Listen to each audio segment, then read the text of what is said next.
Good evening. I'd like to call our regular council meeting for Monday, August 16th to order at 6 p.m. Hello to members of the public who are watching the live stream this evening, or to those watching the recorded meeting at a later time. We're pleased to have all council members participating in the chamber this evening. You will see members of the public during presentations participating electronically, and some town staff. And I'd like to begin by respectfully acknowledging we are holding our meeting in the territory of the WSÁNEĆ Nation, and we want to express how grateful we are to be sharing these lands with the WSÁNEĆ Nations, and that we look forward to and are committed to working together to improve the lives of all of us living on the peninsula. I'll turn to approval of the agenda. There are some significant changes this evening, and I'll go through those individually. The first is that we had a special public participation period for the liquor license lounge area endorsement application as item 4A1. We will be removing that from the agenda, and we will be removing the associated development permit and development variance permit agenda item under 6A. We will also be removing item under development permits and development variance permit item 6B, which is the development variance permit application for the commercial business in West Sydney on Malaview. And I would turn to staff to provide information why those are being removed this evening. Mr. Humble. Thank you, Mr. Mayor. Yeah, unfortunately, staff just recently found out late today that there was an issue with the notification mail out, and a number of the mail outs unfortunately came back with a stamp indicating that the notices were unclaimed. So unfortunately, while it wasn't a majority, or I would say a significant number, it was a significant number. It was significant enough that we were concerned about the process. So we're recommending that it be delayed until the first council meeting in September. We'll bring those items forward at that time, and we'll reissue the notice and make sure that it gets to all the residents. Thank you, Mr. Humble, and it is a statutory requirement for us to provide these notices that council makes resolutions on. So I appreciate the additional information from staff. There were letters with regards to that agenda item in the agenda package. However, we did receive several letters of correspondence after the agenda was issued, and they will be forwarded to the item when it next appears on the agenda in September. And our corporate officer, Ms. Nelson, has confirmed late today that she will be reaching out to all of those individuals to confirm that their correspondence has been received and will be forwarded to that next meeting. The other changes for this evening are we have one letter regarding item 6C, a letter of correspondence regarding item 6C, the development variance application, permit application on Malaview with regards to the heat pump. We have one letter of correspondence regarding item 6D, development permit application on 5th Street, the Rise. We have, under Mayor's report, we will append the July CRD board update to the council minutes, and they are part of the agenda this evening. Under item 11, council reports, we have Councillor Rintoul has received information today that he would like to bring forward with regards to his role as commissioner at the Panorama Recreation Commission from council. And under correspondence for information items, Councillor O'Keefe has requested that we raise item 15.1, which are letters of correspondence received regarding Victoria Distillers. That will be raised to correspondence under item 14B. And Councillor Fallett has requested raising correspondence for information item 15.8, which is correspondence from ArtC. That will become agenda item 14C under correspondence. And we have two additional letters of correspondence for information. One is a letter that was received from Washington State Ferries after the agenda was issued on Thursday afternoon, indicating that the Sydney Anacortes Ferry Run will be postponed to 2022.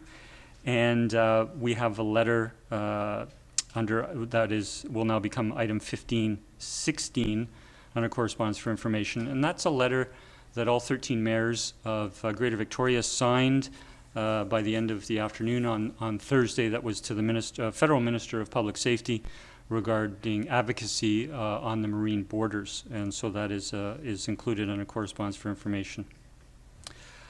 With those changes, I would look for a motion to approve the agenda as amended, please. So move as amended? Second.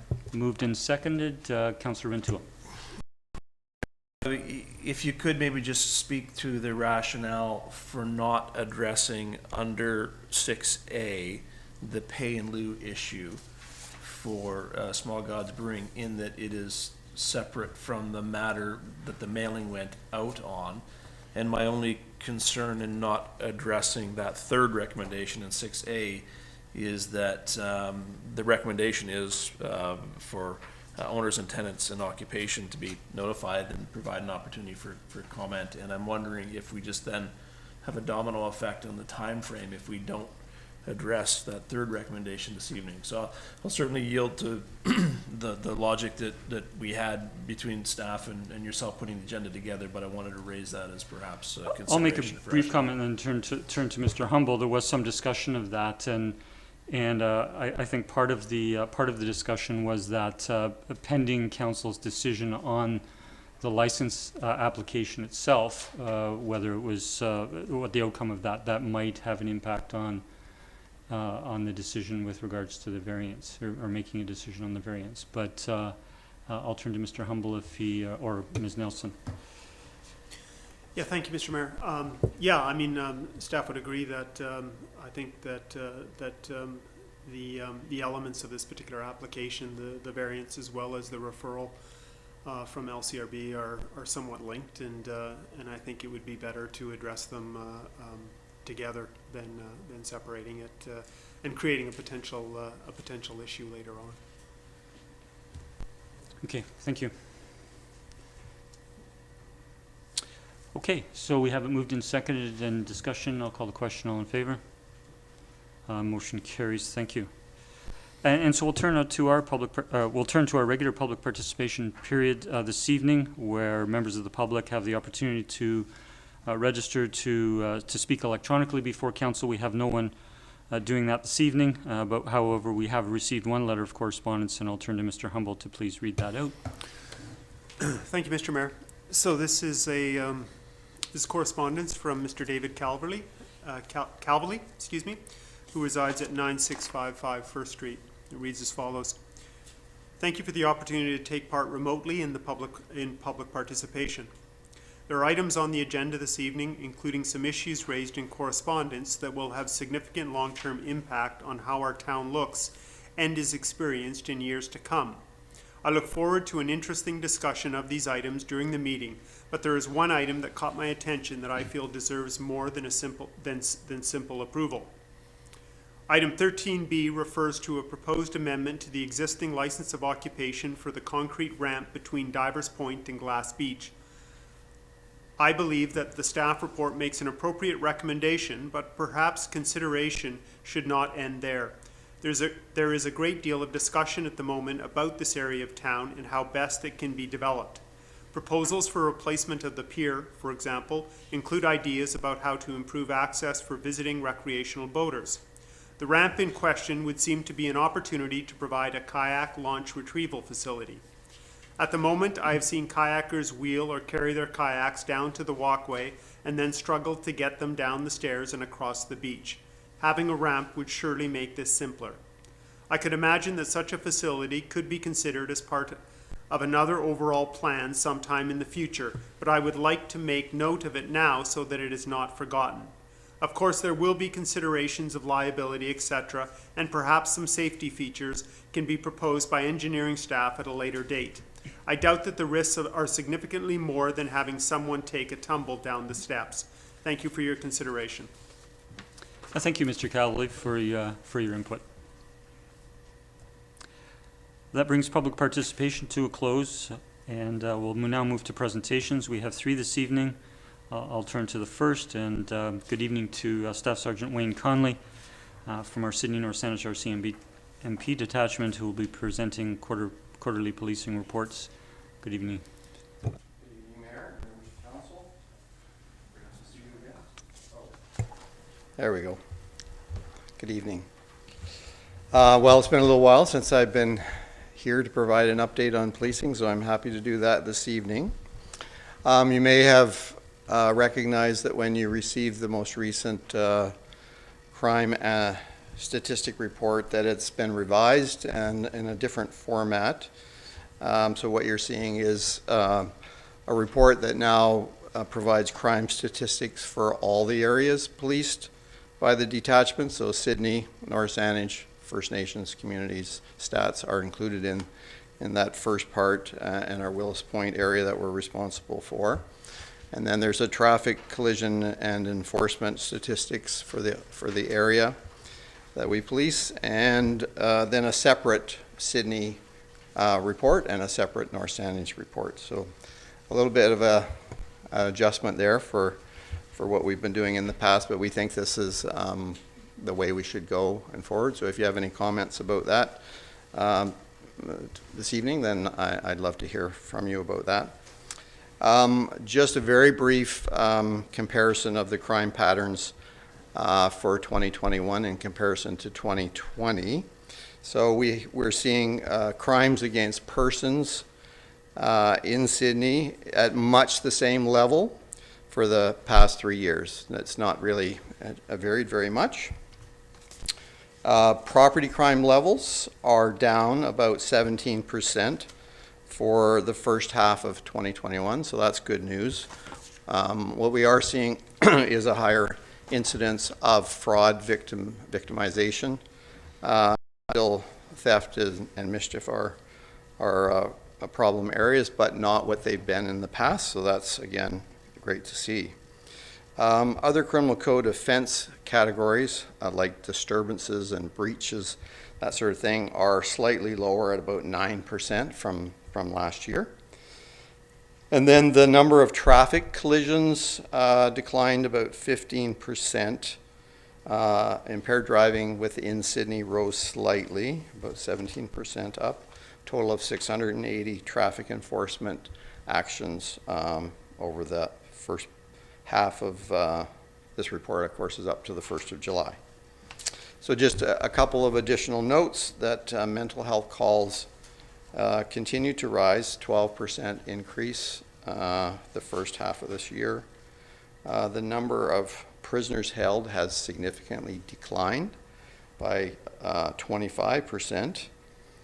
And there were, in the second quarter, the months of April, May, and June, a total of 1,133 calls for service within the town of Sydney. So that's just some highlights out of the report that you have in front of you. I wanted to touch base this evening about our major crime unit, which has been operating at a very busy capacity here in 2021 with reduced resources. We only have 2 officers in this unit out of 4 positions. So to date in 2021, the unit has taken on 24 new major crime investigations while continuing to carry ongoing investigations from 2020. So highlights of these investigations they are undertaking this year. 3 new possession and distribution of child pornography investigations. They involve the execution of search warrants, the seizure of electronic devices, the reviewing of digital images from those devices. Interviews involved compiling all evidence for disclosure, reporting everything to Crown Counsel for charge recommendation. Just a little bit of an idea of what goes on with every individual investigation of that nature. They have undertaken 2 assault investigations, one of which is an aggravated assault, so that's of the most serious kind, involving 4 accused, numerous interviews, collection of medical records, and forensic evidence. They have 1 child luring investigation that is ongoing and involves the exploitation of a 12-year-old girl. They have been involved in 2 sudden death investigations, one involving a drowning, a second one involving, which has been classified as an in-custody death. The person was actually died while receiving medical attention. That investigation required the review of the Independent Investigations Office as mandated by the province at this time. So they've completed their review with no blame associated or cause of the death associated to any actions by police.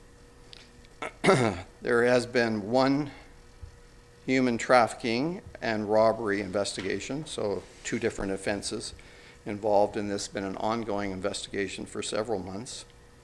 9 different sex assault investigations. Some involve child sex assault allegations. Some involve domestic violence and also historical adult sex assault investigations. 3 fraud investigations involving scams. And others included a missing person investigation, a workplace accident, and criminal harassment. So you can recognize how busy those officers have been working on those cases. I thought I would give you an update on the resource picture for the detachment. So it's been a challenging year for the detachment on the resource front. After losing 6 officers so far this year to retirements, promotions with transfers, but I'm happy to say replacement officers are now arriving. We had officers arrive in July, we had officers arriving this month, and we have 2 more to come at the end of the month.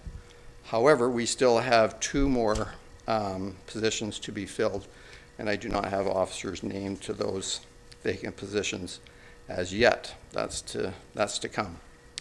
One of our retiring officers is Constable Paul Middlestead. So he has been in our community policing position for the past year. He's done a great job in there. But unfortunately, he's decided to move on to a different career, so we will be looking to fill that position. Hopefully we can fill that internally. I thought I would mention new officers that have been transferred to the detachment, just their name and where they come from, just to give you a little bit of an idea of who's coming to Sydney to police our community. So we have Brent Vos from West Shore Detachment. We have Pavel Borisov from the Depot Training Center. We have James Glasgow from the Depot Training Center. We have Jennifer Thiessen from Duncan.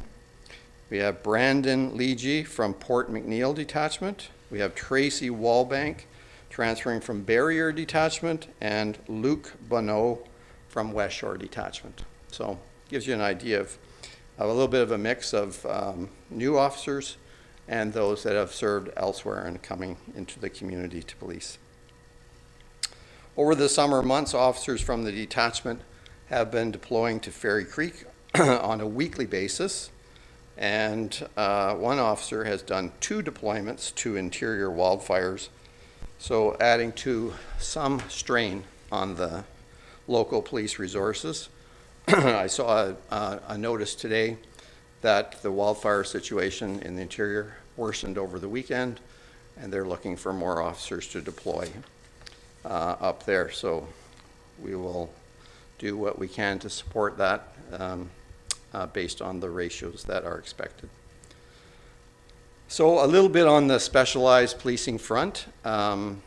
Policing priorities for the communities in 2021 include the following: a real focus on fraud awareness and prevention based on the noticeable trends of scams an increased number of victims. So what we're seeing is not an increased numbers of victims, but, sorry, not an increased number in frauds, but an increased number in victims, people who are actually falling into the scam trap. These fraud offenses seem to be getting more sophisticated, and more people are falling into that. So our initiatives are to try and educate on the new ones, the new scams, and get some messaging out there. And we just have a new media detachment trained media relations officer. His name is Corporal Andy Sanchez, and that'll be part of his role to help us with some of that messaging and education. He's also going to be moving into our operations support and crime prevention role. Shoplifting crime remains a policing priority and working with local businesses. Out of interest, in a recent case, police were successful apprehending a serial shoplifter on release conditions of no-go Sydney and no-go North Saanich. Our goal is to treat all offenses with the appropriate accountability using the court system. You may have noticed that, I don't know, I saw a couple of news articles about how some communities have really been impacted by high levels of shoplifting, Victoria in particular, and I'm aware of a couple other communities that have that. Our goal is not to let that happen in Sydney. So we want to build that accountability in with the businesses and do all that we can to either utilize restorative justice or the court system to try and address that and prevent it from becoming a bigger problem. Seasonal policing efforts have been focused on public spaces, beaches, waterfront areas, parks, the boat launch at Talista, and other recreational areas to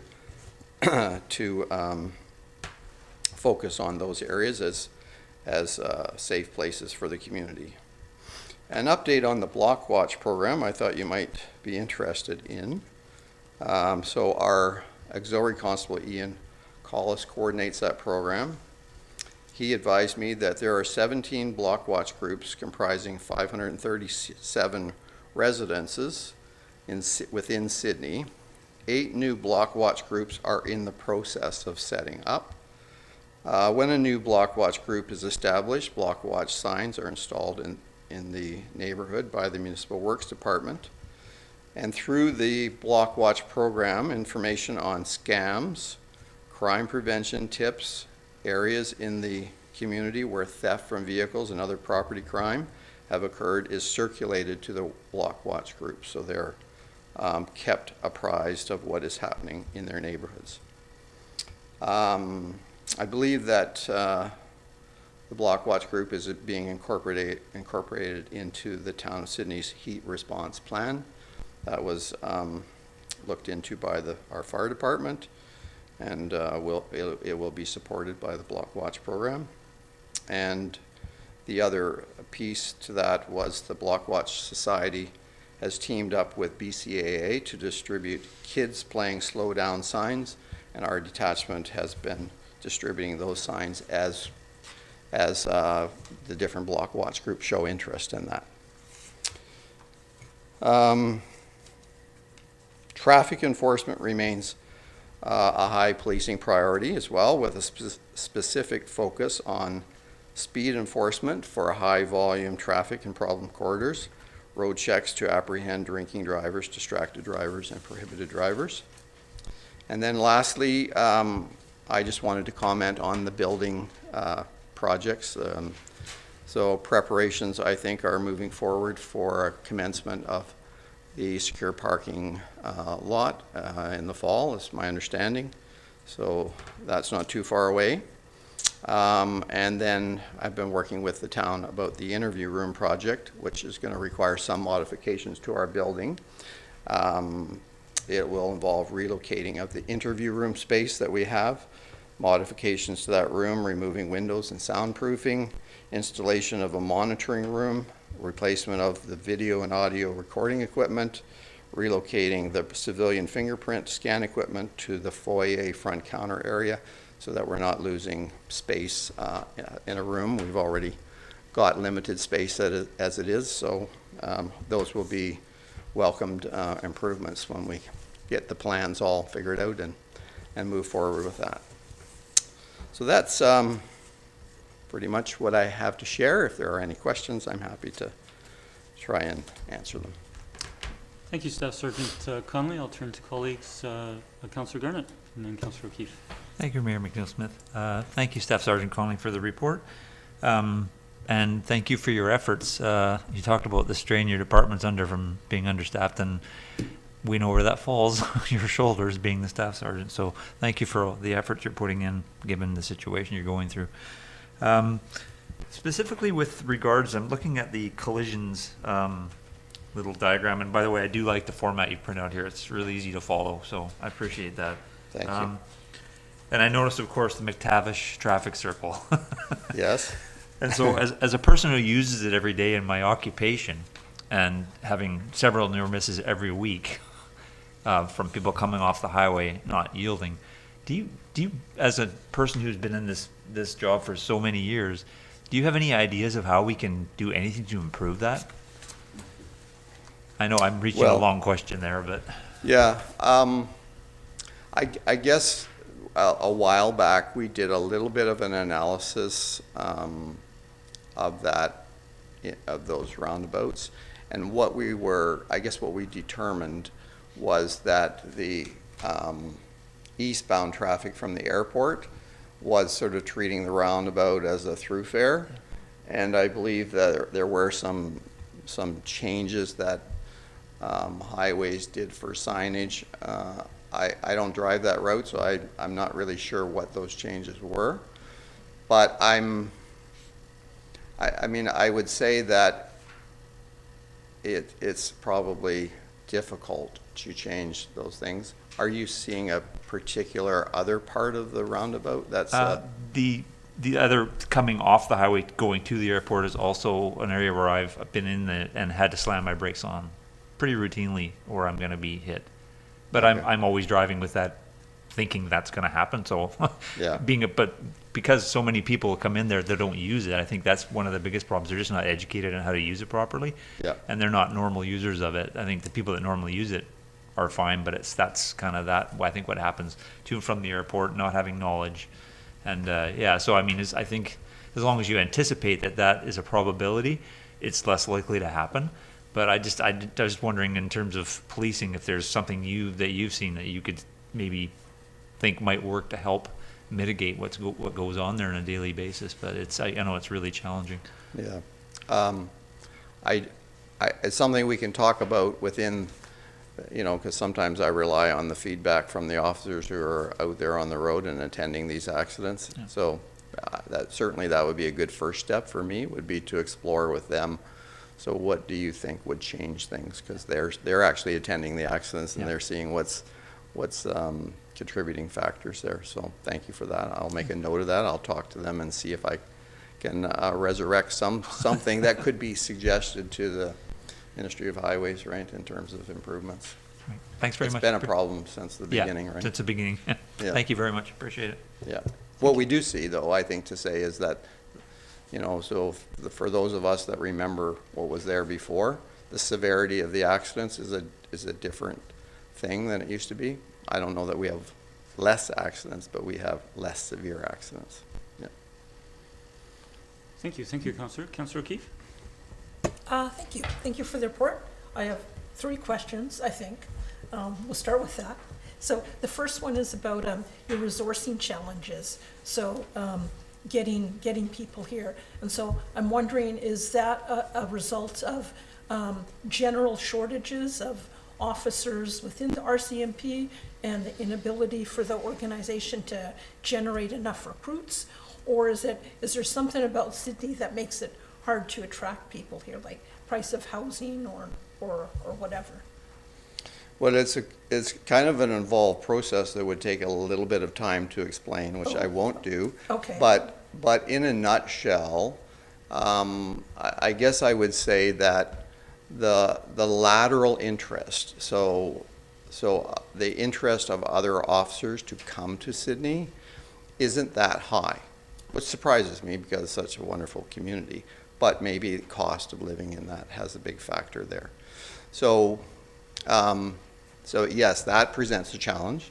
So then we're relying more on the cadets coming from depot, and then COVID had a major effect on depot. Right. So it was the capacity of cadets coming through was greatly reduced, and so yeah, it's been challenging to get. The other challenge is that when you have, you know, we had kind of a, if I could describe it, a bit of a perfect storm this year. I've not seen this before, where you had retirements and promotions and injuries all happen in the same month, and it left me scrambling to figure out how am I going to address this. But that is a, you know, that's not something that really has happened, and you can't really plan for retirements because while I heard rumblings that people were looking at retirements, I couldn't do anything until they actually submitted their retirement papers to me. Right. And the injuries, of course, just happen when they happen, and the promotions are another thing that I don't know about them. So I know it seems a bit strange maybe, but most of this could not be pre-planned to get things in motion. And then replacement officers take a little bit of time to come. Like if they have to sell a home and transfer, that takes a few months. So we are holding the bag, to put it bluntly, yeah. And it's just been a tough year, to be honest with you. Yeah, of course. But Okay. we're out of the dark period, and we're going to be in really good shape come 1st of September. Great. Also, I was just curious if there's any particular profile for victims of fraud. Is it still mainly seniors, or are you seeing other people besides seniors being victims of these scams and things? There is a predominance to seniors who are very trusting, maybe not familiar with the variation of different types of scams. So yeah, I would say you're correct in that we're seeing that. I mean, it's not only them, but these scams are, you know, they can really, I guess, make it so that people really, you know, they bite on some of these things that are coming. There's new ones evolving all the time. I was just reading about one here in the last couple of weeks that I was not aware of. Okay. And then last question, just in regards to collisions, with more people on bikes, it seemed, during the pandemic, have you seen any increase in collisions with vehicles and bikes? Has that been an issue at all? I wouldn't say there's a real increase there. Okay. I would agree with you. There are more people on bikes. Mm-hmm.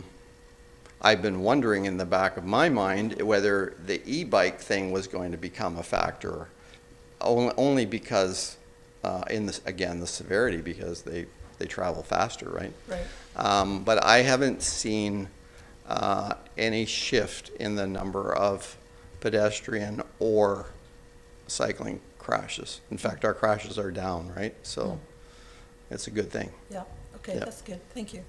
Thank you. Thank you, Councillor Keefe. Councillor Rentoul. Thank you, Mr. Mayor, and thank you, Staff Sergeant Conley. I know you mentioned candidly when you came in, I asked about your summer, and you're on holidays this week, so thanks very much for making the time to come in and present this. It's certainly greatly appreciated. And to that end, and talking about staffing and some of the shortages there, you spoke to the major crimes and the shortage of two members of four in that category, and you also talked about some fairly horrific major crimes under investigation in our own community. And so of the new members coming into the detachment, are you seeing any to fill those two missing positions, or is it a tougher pool to fill with a training regime that's a little more intense? Yeah, so that's a great question.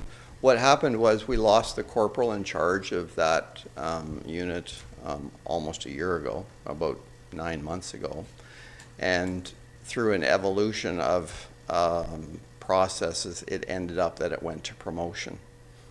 And the promotion process has been lengthy, and it's now at my doorstep. So the promotion of, or filling that promotion will allow us to put another person into that position.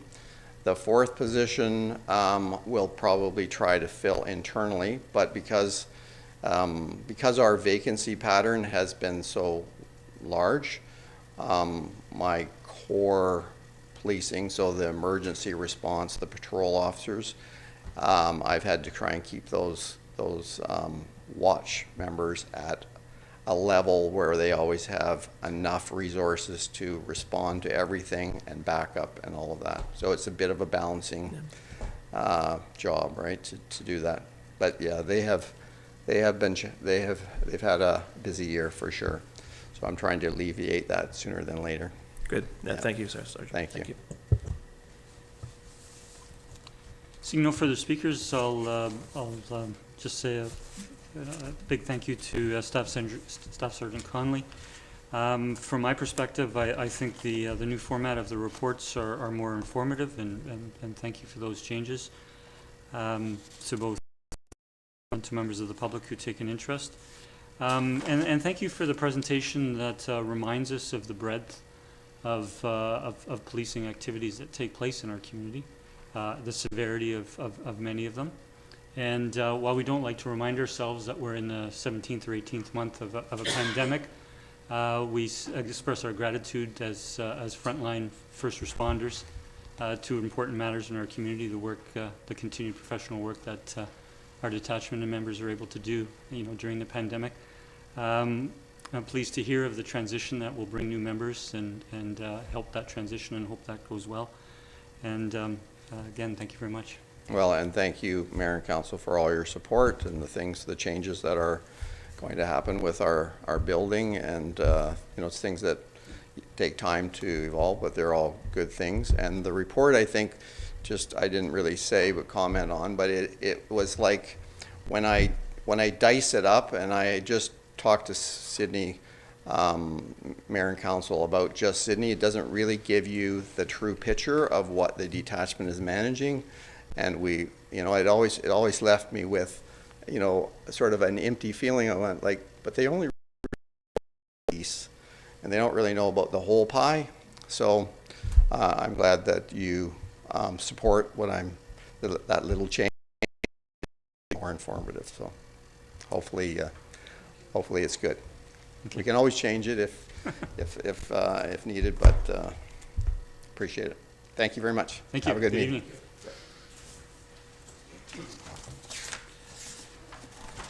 We'll have our next presentation electronically, and I'll turn to Ms. Nelson if she can confirm our presenter, and I will introduce the presentation.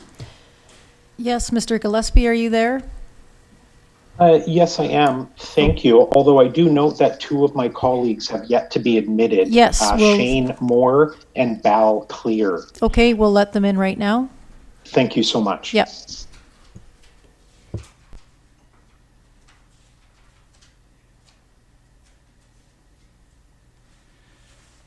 Good evening. So I'd just like to introduce that we have a presentation from Mr. Greg Gillespie, the applicant for Development Permit Application Number DP 100820, which is for 3 adjacent properties at 956, 9570, 9574 5th Street, across from Tillista Park, to construct a 4-story, 36-unit multifamily residential development. Good evening, Mr. Gillespie. You have presented to council before. You do have up to 10 minutes for your presentation, and we'd be pleased if you would take any questions that council members may have after your presentation. Absolutely. Thank you very much. Good evening, Your Worship, council, staff, and members of the public. My name is Greg Gillespie, and I'm the development manager for Mike Garrett Construction, 4520 West Saanich Road. Can you see my starting screen? We can. Thank you. Fantastic. Thank you, Mr. Mayor. We are the applicant for a development permit for the Rise on 5th, and it's a pleasure to see you all again this evening. I have to say I was looking forward to seeing you in person, and I hope that opportunity arises in the future. Now, this application may look somewhat familiar, as I was last before you in February 2020, where Council approved our development permit for a 4-story condominium with 19 homes on 2 lots. Subsequent to receiving your approval, we were approached by our neighbor to the south and successfully acquired the 3rd single-family lot, enabling us to offer an improved proposal. And I'll speak to the new design momentarily. A quick review of our location. As you're aware, we are located within 100 meters of Iroquois and Tallista Parks, near multiple cycling routes, steps to public transportation, and approximately 10 to 15-minute walk to downtown. Staff have outlined various aspects of the town's planning policies in their report, so I won't go into great detail here. However, I will note we are consistent with the OCP objectives and all aspects of the RN7 multifamily zone without variances. Our new proposal calls for 36 homes in a 4-story building. We are within the bonus density range for an RM7 zone. All parking is located underground, and again, no variances are being sought. Here is another rendered view of the proposal looking from the southeast. In terms of our design approach, we sought to maintain the form and character that was previously approved by Council, and you will note the same theme or architectural vocabulary as it relates to materiality, color, texture, and recessed upper levels. Secondly, in acquiring the 3rd lot, we can now offer expanded landscaping with more trees and improved public realm experience. Our original design included a 1-to-1 parking ratio, and we can now offer a ratio of 1 to 1.6. This is made possible with the inclusion of an innovative automated parking solution from CityLift, where cars are stacked upon each other, too tall, and this has allowed us to offer additional visitor parking, 2 accessible stalls, and additional parking for purchase should residents so wish. Lastly, we now have an opportunity to provide storage units for all residents. I mentioned innovation, and I wanted to take this opportunity to provide a quick reminder about who Mike Garrett Construction is and what it is we do. We have an award-winning reputation for quality and sustainability, and recently won gold awards for Best Innovative Feature with our stormwater management system and environmental achievement for the last phase of our Trevino community. We're also honored to have won the coveted Gold Award for Green Builder of the Year in 2020. We will continue to bring this innovation and commitment to environmental stewardship to this project by energizing 100% of the stalls and the bike rooms, not just conduit, installing electrical conduit for future rooftop solar panels, and providing a full heat recovery VRF system, providing energy efficiency, individualized cooling, and heating to all parts of the building. I wanted to touch briefly on the flood construction level, or FCL. As you know, Council has adopted an interim FCL policy and requires a qualified engineer to determine a site-specific FCL and confirm the land may be safely used as intended. Our team of geotechnical engineers at RISEC Geotechnical Engineering have set the FCL and determined that the land, with level 1 at 3.76 meters, can be safely used as intended.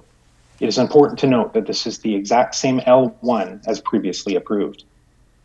The report goes on to recommend that critical mechanical and electrical systems should be lifted above the FCL and or suitably protected, and we have taken significant steps to provide for this.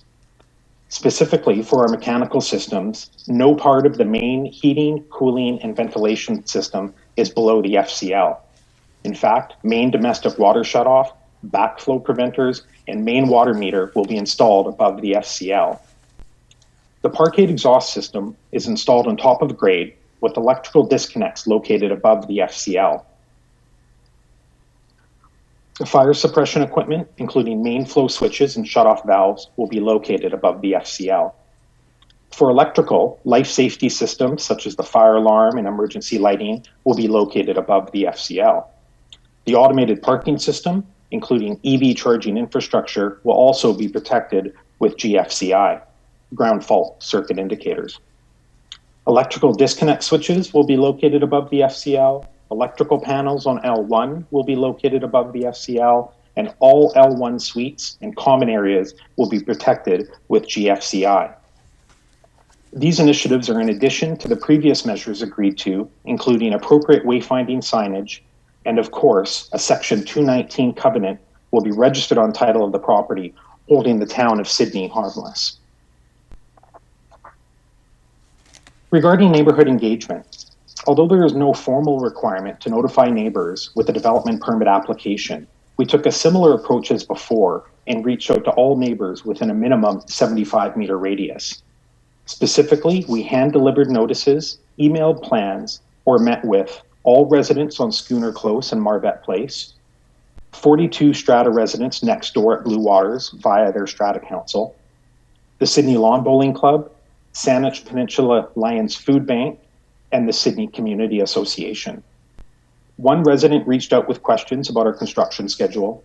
Our neighbors at Blue Waters were pleased to hear that we acquired the third lot, and the Sydney Community Association expressed no concerns. I also wanted to touch on our community amenity contributions. There is a well-used public walkway that runs along our southern property line, and we are proposing to resurface this pathway with fresh concrete at our own expense. It is also worth noting that the town will receive approximately $200,000 in cash for amenities and affordable housing. Again, we are suggesting that council use a portion of these funds and allow us to complete the public sidewalk along 5th Street, specifically from our property line to the Lions Food Bank to the north. During our public engagement process, we heard from several local residents who would like a seamless pedestrian environment along 5th Street, and we believe this will help improve the walkability of the neighborhood. Lastly, I wanted to express our gratitude to the Sydney Fire Department and Greater Victoria Emergency Response Team. We were approached by both groups recently and are pleased to offer them use of the existing homes for training purposes while we work with you and staff during the development approval process. Thank you very much, Council. My consultant team is online with me now, and we're available for any questions you may have. Thank you and good evening. Thank you, Mr. Gillespie, for your presentation. We'll turn to colleagues if there are questions. Councillor Garnett. Thank you, Mayor McNeil-Smith. Thank you for your presentation, Mr. Gillespie. Here we are again. I've wondered if you'd be able to get that other property. There's, you know, we've had a letter from a neighbor and expressing similar concerns as before, and the size of the building and whether it fits in with the neighborhood. We're not going to go down that road again because it just doesn't. It's permitted, and you're not asking for any variances, so that's appreciated as well. As far as the trees, the 32 trees that you're mentioning, can you possibly say what specifically you're thinking of planting in there? Yes, certainly. And I see that Mr. Keith Grant is online and his camera on. Keith, are you able to speak to the landscape plan? And maybe while you're doing that, I could share my screen and I can toggle to the landscape plan for ease of reference here. Most certainly.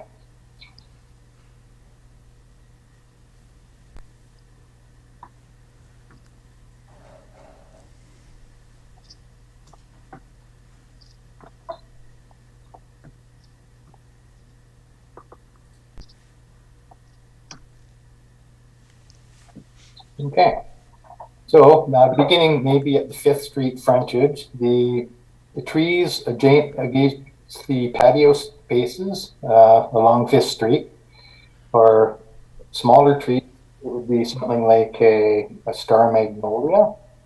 That's something that's not going to get too big and unruly, block upper views, but still provide a better scale to the planting along the frontage and give some privacy between the patio spaces.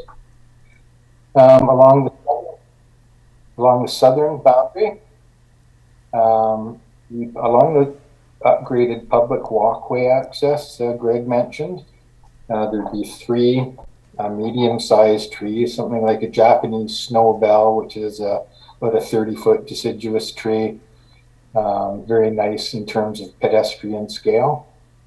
As we move closer to the building, there's 2 columnar trees spaced in between the trees against the public walkway. Much larger scale in height, but tall in scale, and would assist with And then as we move towards the building, smaller trees again, like the star magnolias. On the west side of the property, we've been talking to the neighbors, and there was a request that we plant some broadleaf evergreen. So that's what would consist of the ones against the western property line, and then the smaller scale trees as well, the deciduous trees. The magnolias would probably wrap around the northwest and the southwest corners of the building. Along the northern property edge, again, they are larger columnar trees, columnar red maple. And again, we have a possibility of getting something of a bigger scale, and which would complement the height of the building. So that's a brief overview of the tree placements. Thank you. Yeah, no, I appreciate that. When I saw that the 32 trees, I was appreciative of that. I think the community would be as well. I was just wondering about what you were planting there in terms of heights, because I appreciate the fact that there'll be some softening of the building with that, especially along the west side. Exactly. Yeah, so that was something I was happy to see, actually. Yeah. Sorry, Mr. Gillespie, back to you, if I may. You touched on adding visitor parking, which is something that I was happy to hear, and also cooling in the individual units. And that was one of my questions too, because given what we've gone through and the fact that people lost their lives because they didn't have cooling in their homes, I think that's really important that you've added that element to the building. Going forward. I guess the one other question I have that I didn't see in here, and if I recollect correctly from the previous 19-unit proposal, you had mentioned there would be some rental suites in there, and I didn't see any mention of that for this particular development. Can you comment on that? That's right. Thank you, Councillor Garnett, for the questions.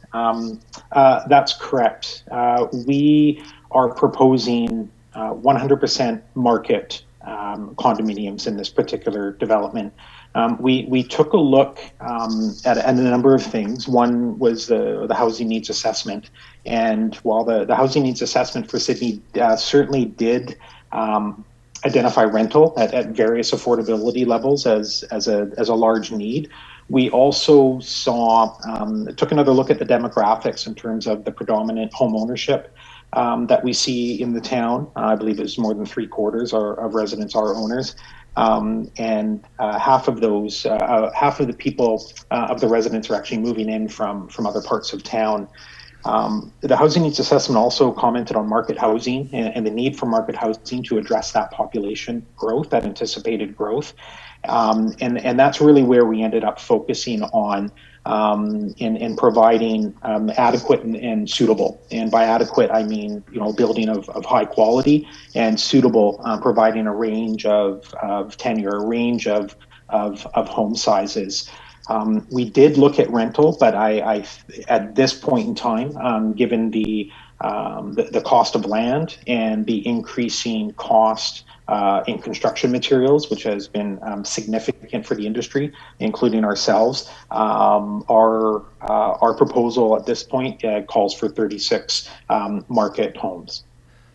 Thank you. Yeah, it's unfortunate because that is a part of our housing needs assessment, which is very important and is not being met, unfortunately. So that's one part of this proposal that's a little bit of a disappointment for me, because that was one of the things that made me excited about the previous one, was that there was going to be some rental opportunities. And given the location of this, and as you discussed the price increases, it's likely these are to be sort of in the price range that's going to leave it out of range for many people in our community. So, but thank you for all the changes you've done, and a lot of them are definitely beneficial. So thank you very much. Thank you, Councillor Garnett. I'll turn to Councillor Felt and Councillor Duncan. Thank you very much, and good evening, Mr. Gillespie. It's nice to see you again. So right off the top, can you explain how we go from 2 lots and 19 units to 3 lots and 36 units? That seems to be a big jump. Yes, thank you for that. And I was surprised as well. When I did the rough math, I figured we're increasing the site area by 50%. We would have seen a 50% increase, but it was really what enabled that is typically it's driven by parking as well, and how much housing you can provide is sometimes limited by the amount of parking that you can provide. So we took a look at basically what's the size, the footprint of the parkade that we could that would be needed or suitable for this particular land, and we were able to accommodate the minimum 36 stalls that, in a 1-to-1 ratio for the 36 homes. I think what's also worked in our advantage here is the range of home sizes that we're providing as well. And we are offering, we wanted to ensure that we had a decent mix of smaller units, studios that are ranging anywhere from 480 all the way up to 650 for a studio. So I think fitting in some of those smaller units and not just focusing on all 3 bedrooms or all 2 bedrooms allowed us to fit in some smaller homes that allowed us to offer a variety of sizes, but reach that number. We didn't have a target in mind. We really look at parking requirements, setbacks, ensuring that there's no variances, and providing a mix of unit sizes, of home sizes. We were pleasantly surprised that we were able to offer 36 homes. Okay, so thank you for that. That makes, I assume that you were rejigging the size of the units in order to play around with getting the increased number. The other part is just listening to your presentation this evening and acknowledging the amenities such as having the mechanical lift in there and the green gold with the heat recovery and the cooling and whatnot. That obviously increases the price point, and as we know from this past year, that everything has become more expensive, and not just more expensive, but also harder to get materials and construction materials. So I'm going to assume that this is going to be at a higher price point than we would probably prefer for our community, but I understand that part of it. Do you have an estimated start time if everything flows smoothly from the town's perspective? Yes, thank you for that question. It's something that I've been looking at very closely. So we do have demo permits. They did lapse. We had demo permits for the 2 houses with the ongoing negotiations and with the 3rd lot and ongoing design. Those lapsed. So we reapplied and have been reissued new demo permits. Those are in hand. And that must start within 6 months or they will lapse again. We have already sort of started or looking at what we call our working drawings or our building permit drawings in anticipation of that next step. It's a bit of a balancing act. We certainly don't want to get too far ahead of ourselves, but we also want to be in a position, should council decide to approve this development permit, that we can, that there's no lost time. So in a perfect world, upon receiving approval, should that be what council decides, we would submit our building permit application right away and continue on with the demolition of the homes and really start as soon as possible. So we don't anticipate any downtime. We anticipate our building permit submission coming on the heels of any approvals, and then working with the building officials to start construction as soon as possible. But we are certainly ready to go, and I think I showed you a picture of the homes that are there now, and certainly after some of the training, some of the damage that's occurred during the training exercises, I think the homes are ready to go as well. So I hope that gives you an idea. Basically, as soon as possible, we'd be in a position to submit this fall and for the building permit and start demolition as soon as able. Do you anticipate construction to be 12 to 18 months or into 24? I would anticipate this size of project, this number of units. I would say 18 at a minimum. I wouldn't say 12, and 24 seems not unreasonable, but as it wouldn't be my first guess. So I would say something like this could be completed depending on trade availability and weather and whatnot. I would anticipate 18 plus months, 18 to 24, but I wouldn't give you a range of like 24 to 36 like I would on a larger project. Okay. Thank you very much, Mr. Gillespie. Thank you. Thank you, Councillor Fallett. Councillor Duncan. Thank you. Now, Mr. Gillespie, I think I asked you this question before, but talk to me about insurance for your tenants and for you. I see Canada's updating their disaster maps, and I'm sure that's mostly for fire, but I'm envisioning, you know, there must be things going on in the background in the construction industry, and particularly, you know, around condominiums and how changes to specifically flood construction level and things like that might end up affecting your industry. And I'm just picturing, could something change partway through your construction that makes this a no-go just because of that first floor now, and whether, you know, 20 years from now, those tenants, you know, people have, I'm going to say, maybe low situational awareness sometimes about the properties that they are buying and how situations might change around them, and whether in 20 years people will have truly understood what they were getting and what kind of changes might be coming for them on the insurability of their property and the usability of their property. And so I'm just kind of wondering what your industry is seeing there, and how you feel you were able to mitigate that risk for yourselves and your tenants and potentially the town, and how people perceive us, you know, letting this building happen if in 30 years they say, we had no idea this could happen.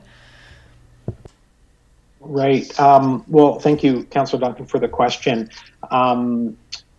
I guess the short answer is we have not encountered any concerns with our current insurers, and we work with multiple insurers, both with just traditional stick frame buildings and our mass timber building, which is sort of new territory for you know, for the capital region. So that took some additional legwork on behalf of our brokers.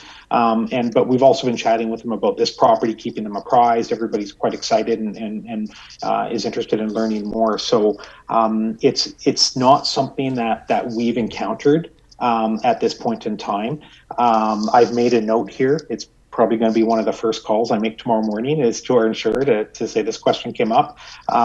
So I'm afraid I don't really have a detailed answer for you. It's something that's on our radar.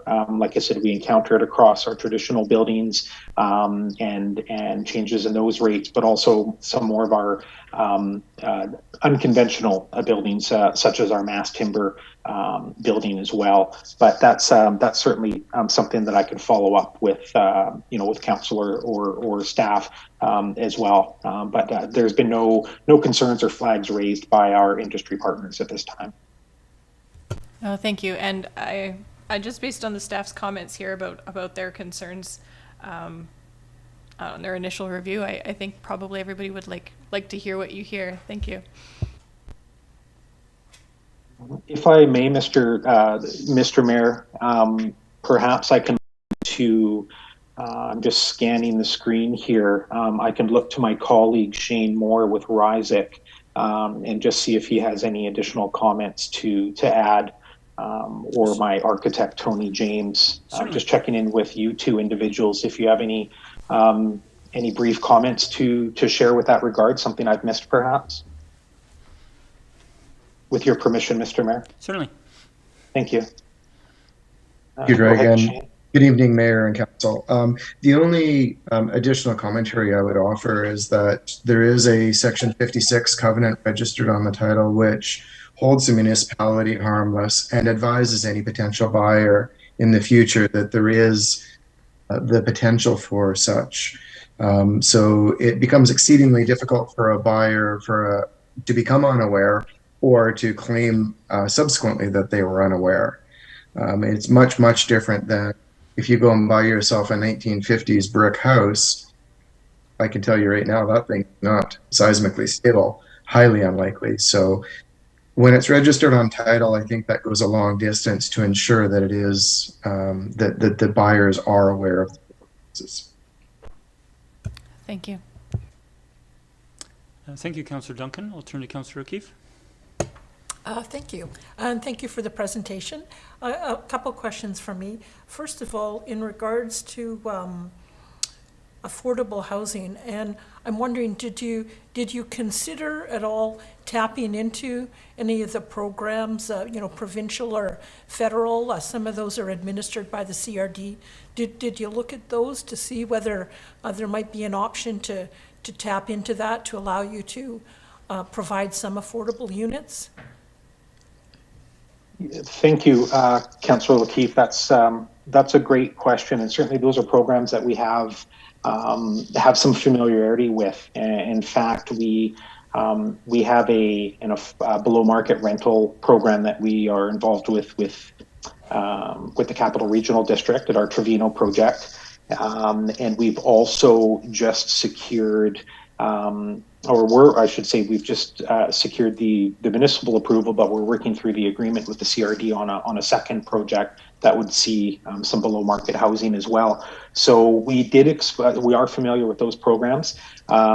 We've investigated a variety through Greater Victoria Housing Society, BC Housing, CRD, doing something in-house or ourselves, development made or developer made, similar to what Chard Developments is doing in Victoria. But I think this really goes back to the comments that Councillor or the answers that I provided for Councillor Garnett in terms of taking a look at the pro forma and really the current economics of the land right now with the escalating land prices and escalating development costs, construction costs.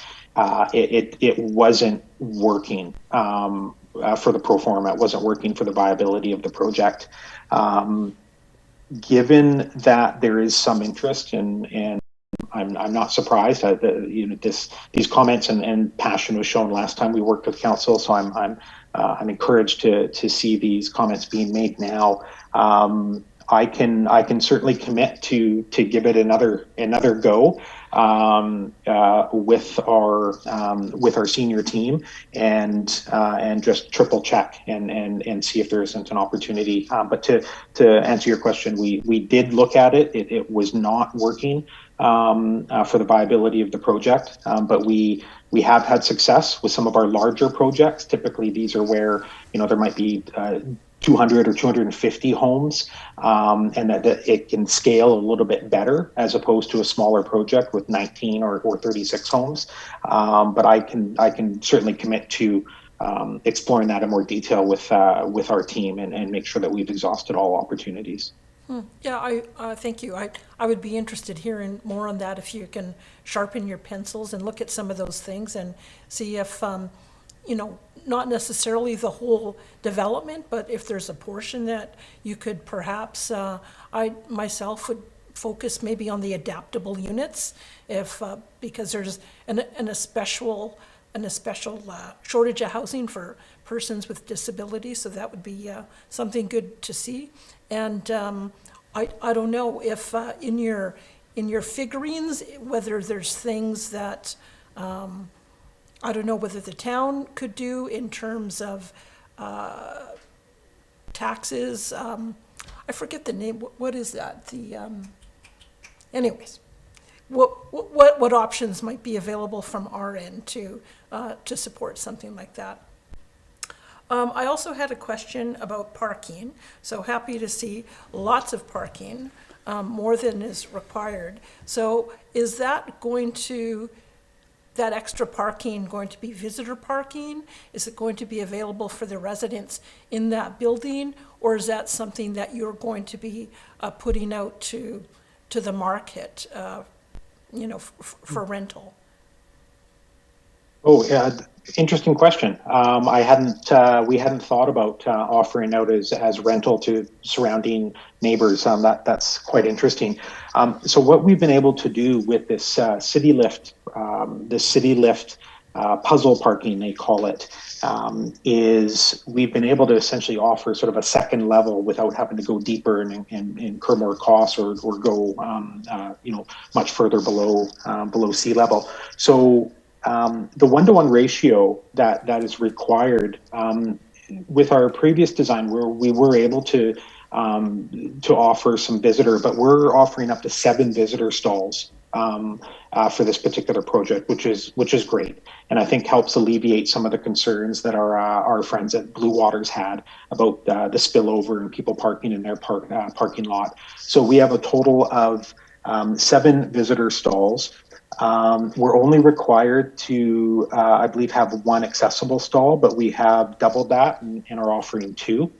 And the remainder of the stalls will ensure that basically our idea is to ensure that everybody has that opportunity for 1 stall. But for those residents who may be in the 3 bedrooms or some of the larger 2 bedrooms, they may have more than 1 vehicle, there's an opportunity for that resident or that household to acquire a second or maybe even a 3rd stall. And typically what we'll do is decouple the parking. So where we'll offer maybe it's 1 stall per home, but if somebody else wants additional ones, then it costs them X number of dollars, and they get to really see the true cost of car ownership.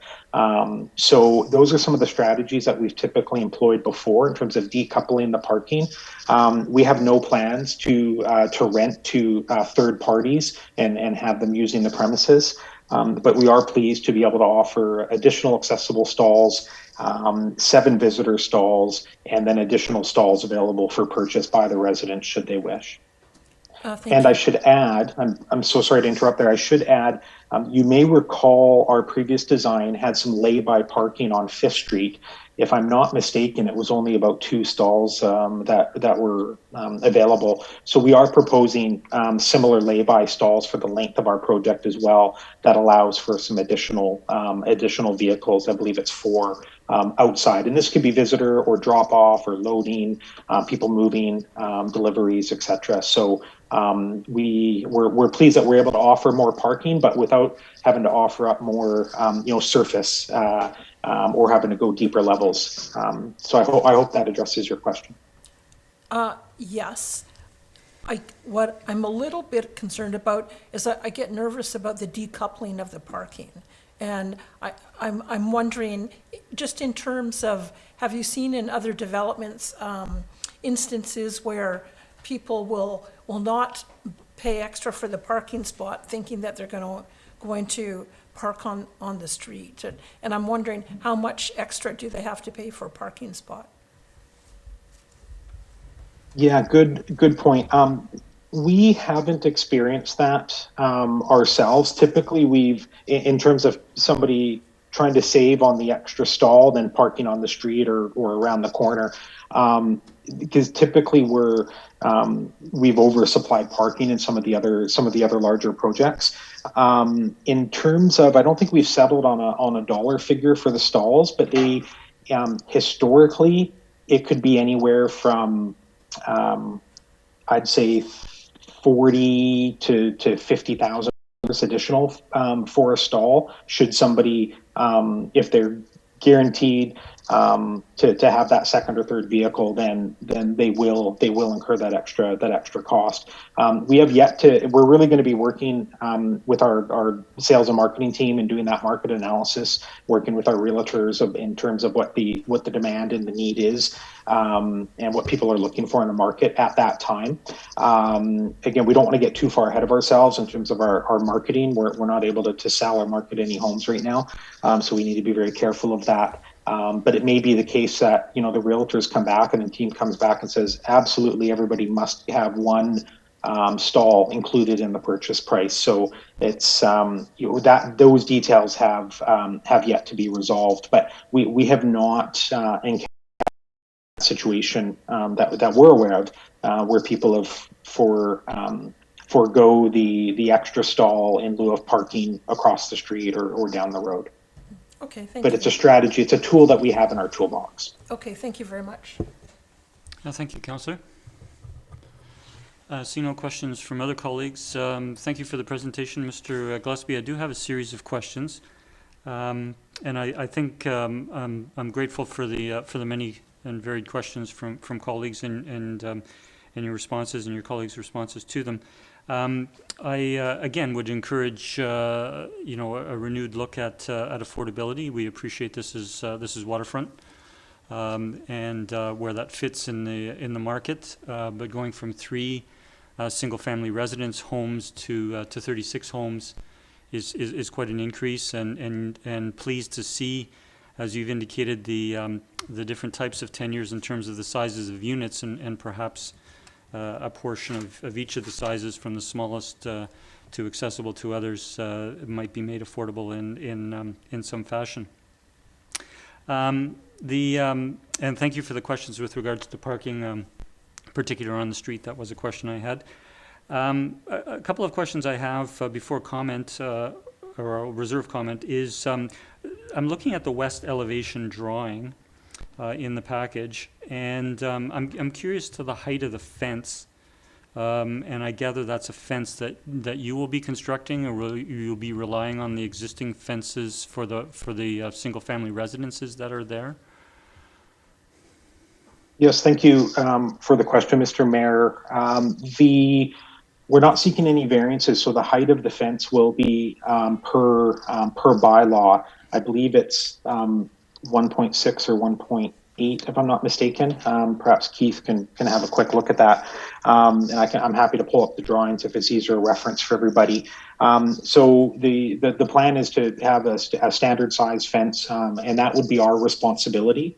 I know that there were one of the neighbors to the west has some landscaping on their side that they actually wanted to get rid of, and to open up their backyard a little bit more. And so we committed to both of those west neighbors to work with them with that fence and ensure that any of the existing foliage is maintained or dealt with per their wishes on their property line. But the idea is that we would provide that per the bylaw. Keith, I see that you've come off mute. Can you comment or just reconfirm the height for me, please? Yeah, the height that we specified for the DP drawings was 1.5 meters. Okay.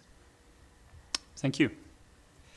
A second question is looking again at that elevation, and thank you for the presentation on the landscaping and questions from council with regards to some of the aspects of it. What at the time that construction is complete, what might be the height of the trees that are planted on the inside of that back fence relative to the fence or the first story? That's a great question, Mr. Mayor.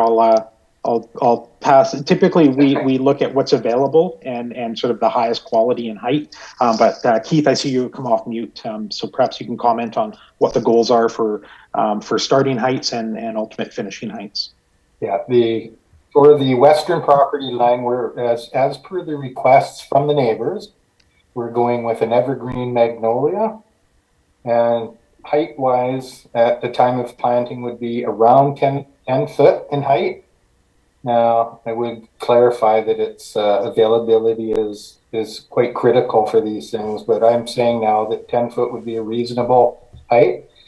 Nothing really happens to them for the first year until they get established, and then in subsequent years, they will put on between 1 and 2 feet per year. So the magnolias specified are recognized as being a quick grower, so it worked out really well.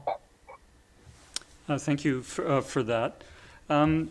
It was a comment through the last development that was proposed on the 2 sites. It was a comment from council, and you did go back to the drawing board and presented more articulation and different design for the west elevation. I think the comment at the time was it previous to what was finally approved, it looked a little institutional, and a comment I have is for those 12 units on the first 3 floors with the smaller windows compared to the other elevations, it does look very plain or a little more institutional, and and I would just leave that as a comment that may be passed on to APC. My next thought was with regards to the construction on the roof, and that was an item that came up in the previous development as well. And from this west elevation, the access to the roof, and I'm looking at the portion shaded in brown or light brown, which presents access above the fourth story to the roof. We understand that the railings are permitted, that there are setbacks from the edge of the roof, and so on. But it just looks awfully wide if we're trying to provide access, or if access is being provided to the roof, that the structure is it's necessary for it to be that large. It's just with that size, it starts to look like there's a fifth story. And I know we spoke to it previously, but I'd like to, if you could have comment on it in this particular project, please.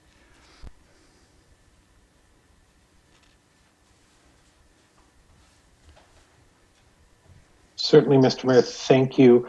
I do a screenshot of the rooftop, and I just wanted to clarify, and I thank you for bringing up this question, because I know it's something that we worked on previously, and I believe you can see my cursor, but Yes. the actual structure, the rooftop structure, and I'll put Tony James, our architect, on notice here to maybe come in a moment and pick up on my thoughts here.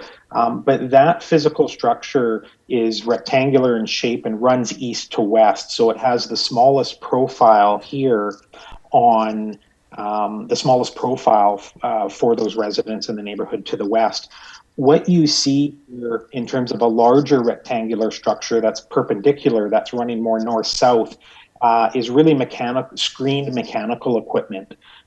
So it's not a physical structure in terms of an actual projection above the rooftop and for the mechanical or elevator space or the stairwell heading to the rooftop.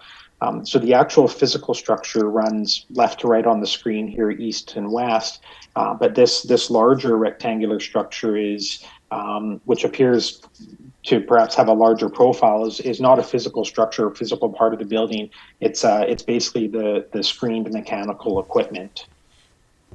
Thank you. I appreciate that explanation. Thanks. A question with regards, pleased to hear the amenities that are being provided, that are some of them in addition to what was proposed in the previous development. And you mentioned the electrification that will happen in the bicycle parking area. Is it a case, and I realize there's Class 1 and Class 2 bicycle parking indoors, but having access to bicycle parking in some spaces in town here, is it a case that the bicycle space is provided that people have to be able to, or a significant number of residents would have to lift their bicycles to be able to hang them in the bicycle storage, or space provided such that that these bicycles can be left with two wheels on the ground? Yes, thank you. I have an older mountain bike myself. I haven't gone electric yet, and it's heavy in and of itself. I couldn't imagine lifting an e-bike up onto one wheel. But and again, Tony James, our architect, can provide some further comment if needed. But the idea is to have a structure in place or a system in place that the e-bikes have an opportunity to be charged and energized. We're running not just conduit, but actually energizing the runs to all vehicle stalls, but also to the bike rooms as well. But the plan is people would not have to physically lift them up and hang them from a wheel. I don't think they can handle the weight. The structure can handle the weight, but the intent is that they would roll in on two wheels, or perhaps some sort of stacking system. I don't have a picture to share here, but there are devices available that assist with that housing of the bicycle. Tony, are you able to maybe comment or confirm that the sizes of those rooms have accommodate that the use of e-bikes and not having to muscle Yes. them up to hang them from a roof? Yes, the bicycle room we've shown has a layout that accommodates the required one bike per unit sitting on both wheels on the floor, subject to whatever racking might go in there for some or all of that. We could conceivably, get up to double that many as long as, we don't run into problems of lifting. So it might be that a portion of the room might have a hanging rack system and the rest of it would be bicycles basically sitting on the floor. Great. Thank you for those answers. My last question is with regards to parking, and thank Councillor O'Keefe for bringing up the parking and the answer with regards to decoupling the parking, and I appreciate that it may be a work in progress. But is it a possibility that 100% of the residents' parking would be decoupled? Is it a case that they're actually purchased as a separate strata unit? When you gave a magnitude estimate of the cost. Thank you for the question. So just so I'm make sure that I understand the question, Mr. Mayor, you're asking if it's been decided if all of the stalls will be decoupled. Do I understand the first part of your question there? Well, I understand some stalls will be left for visitor parking, and so I'm now specifically referring to X number of stalls that could be assigned to the residents living in the building. And would all of the parking be decoupled, and therefore it puts a price on parking and gives the residents that option, or is that still under consideration? And another question is it rented or is it purchased as a separate strata? I know there are different examples out there in developments, and I'm just curious what direction you might be taking or is common in the development community at the moment. Okay, excellent. Thank you for clarifying, Mr. Mayor. We haven't yet made a decision. It comes to I've created basically a parking summary on a summary of all the parking that's available and what could possibly be available, and then internally typically we would hand that to the sales team at the appropriate time to come up with the parking strategy, which would then articulate exactly how all of these stalls are going to be allocated. So we have yet to make that decision. I've heard some concerns from Councillor O'Keefe about having them all decoupled or too many decoupled. So I've made some notes here that decision has yet to be made. When it is when an owner does require that additional stall, there's a couple of ways to do it. It depends on how we've crafted our disclosure statement, but they can be on a certain tenure, like a certain lease back for X number of years, or it comes as I believe it would be called limited common property, similar to like an outdoor patio, that it would offer that opportunity for the person to actually have ownership and use of it. So those details have yet to be resolved with the sales and marketing team.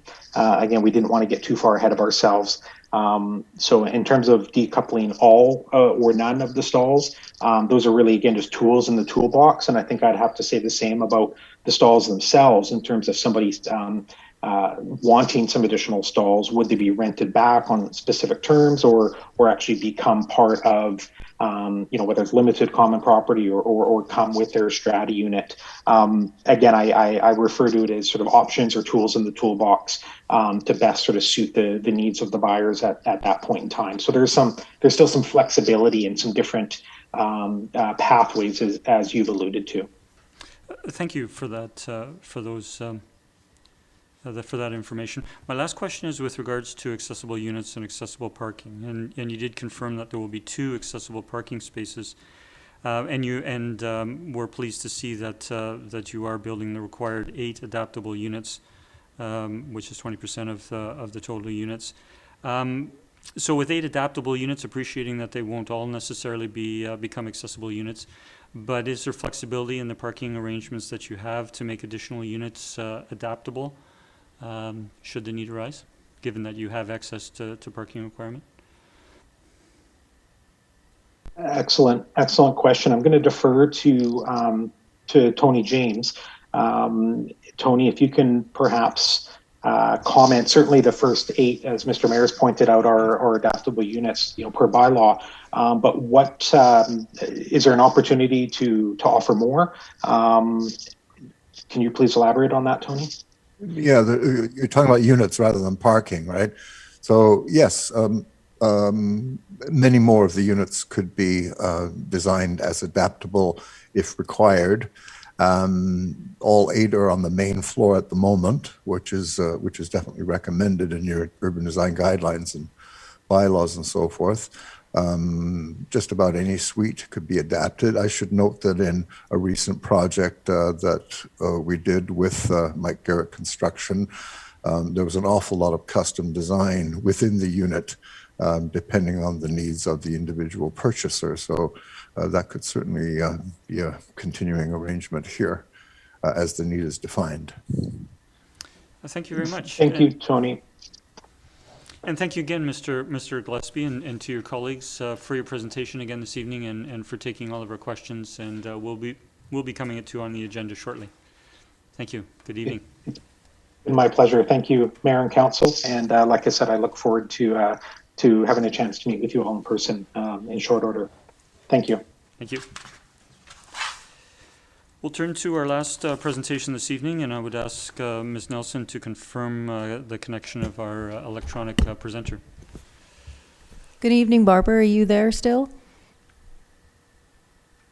Yes, I am. Okay, great. I believe the mayor is just going to introduce you, and then you can begin.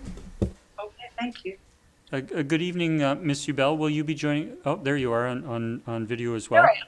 So I'd just like to introduce Barbara Uibel, the applicant regarding Development Variance Permit Application number DV100302 at 9684 6th Street to allow a detached carport in the front yard. Ms. Uibel, you have up to 10 minutes, and we'd be pleased if you would take any possible questions afterwards. Oh, okay, thank you very much. I'm sorry, I'm just looking here.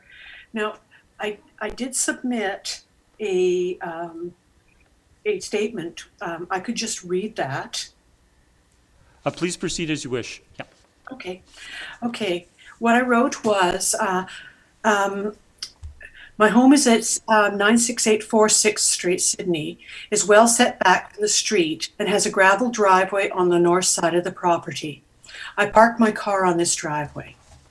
I would like to construct a pole shed type of carport to provide cover for my car and to allow for some cover for a ladder and things like that. Just, things I can put up against the wall. The proposed carport would be 12 feet from the front of the house, because I've made a 12 by 12 cement paving stone patio there, and more than the allowable distance from the street. It's I measured it, no, not from the street, from the property line is 7.92 meters. Okay, the distance to the north property line is also within the town guidelines, and the proposed carport would not be closer to the street than most of the house fronts on the street, and it's also not out of proportion with the neighboring buildings. So what I'm looking to do is have just put a carport over the gravel drive that I have. I want to keep the gravel drive just as a gravel drive. The reason for putting it in the front is that my home is set well back on the property. The back is only, let's see, 10.3. Yeah. Okay, I'm trying to see what this thing is. Anyways, the backyard is quite small. I've checked with my neighbors across the laneway and my neighbor to the north who have garages on the back. And they all say that it takes a couple of times, like you have to go and then try to turn, and then you got to go back like this to get in, because it's quite a steep thing. I don't have, so my backyard is quite small, and I do garden in there, and I have some mature trees and things. So the front makes sense for me, for the carport. And as I said, it's just covering an already existing, was covering portion of an already existing gravel driveway. Great. Thank you. We appreciate that information. I'll turn to council members if there are any questions. Seeing none, thank you for your presentation and remarks, and we'll be turning to it on the agenda shortly. Okay. What do I do now? I don't know. I've never done this before. Oh, that's okay. We're here to help, and okay. We'll leave you on the calls, because we'll leave you connected so that you can hear council's deliberations in a short while. And thank you very much for I did the best I could. I'm not an architect. I'm not an engineer, but I did my very best to draw pictures and to do everything. So thank you very much for accepting my sort of extremely amateur work. No, thank you again for the information. Okay, so that concludes our presentations this evening. We have no business under bylaws. We'll move to development permits and variance permits, and we are going to item 6C to begin, and that is the development variance permit application number DV 100303 at 2225 Malaview to relax the minimum side yard setback requirement for a heat pump condenser within the side yard. We've had a staff report, and council has considered this at a previous meeting. We sent notice to nearby residents. We have had one submission, which was received today from a resident, and we'll turn to council. I'll move the application be approved. Second. Discussion? Councillor O'Keefe? Yeah, sorry, I turned that way. Okay, thank you. A concern that I have about this is, we did get a letter from a neighbor, and I understand that residents desire to have the heat pump and be able to keep their outdoor patio space, but it sounds like it's might impair the improvement or enjoyment, sorry, of the people that try to enjoy the neighboring park. So that's kind of an issue for me, that they get to, the resident gets to enjoy their outdoor space, but the location of the heat pump adjacent to the park, the noise that would be generated would impact on the people trying to enjoy the park. So that's my initial reservations about it for now. Thanks. Thank you.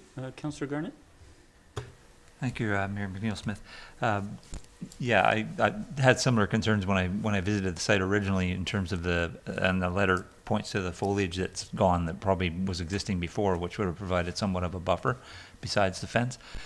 For me, the biggest issue comes with the fact that the meeting I think was July 19th when we discussed this, and I did a site visit prior to that, and it had already been installed.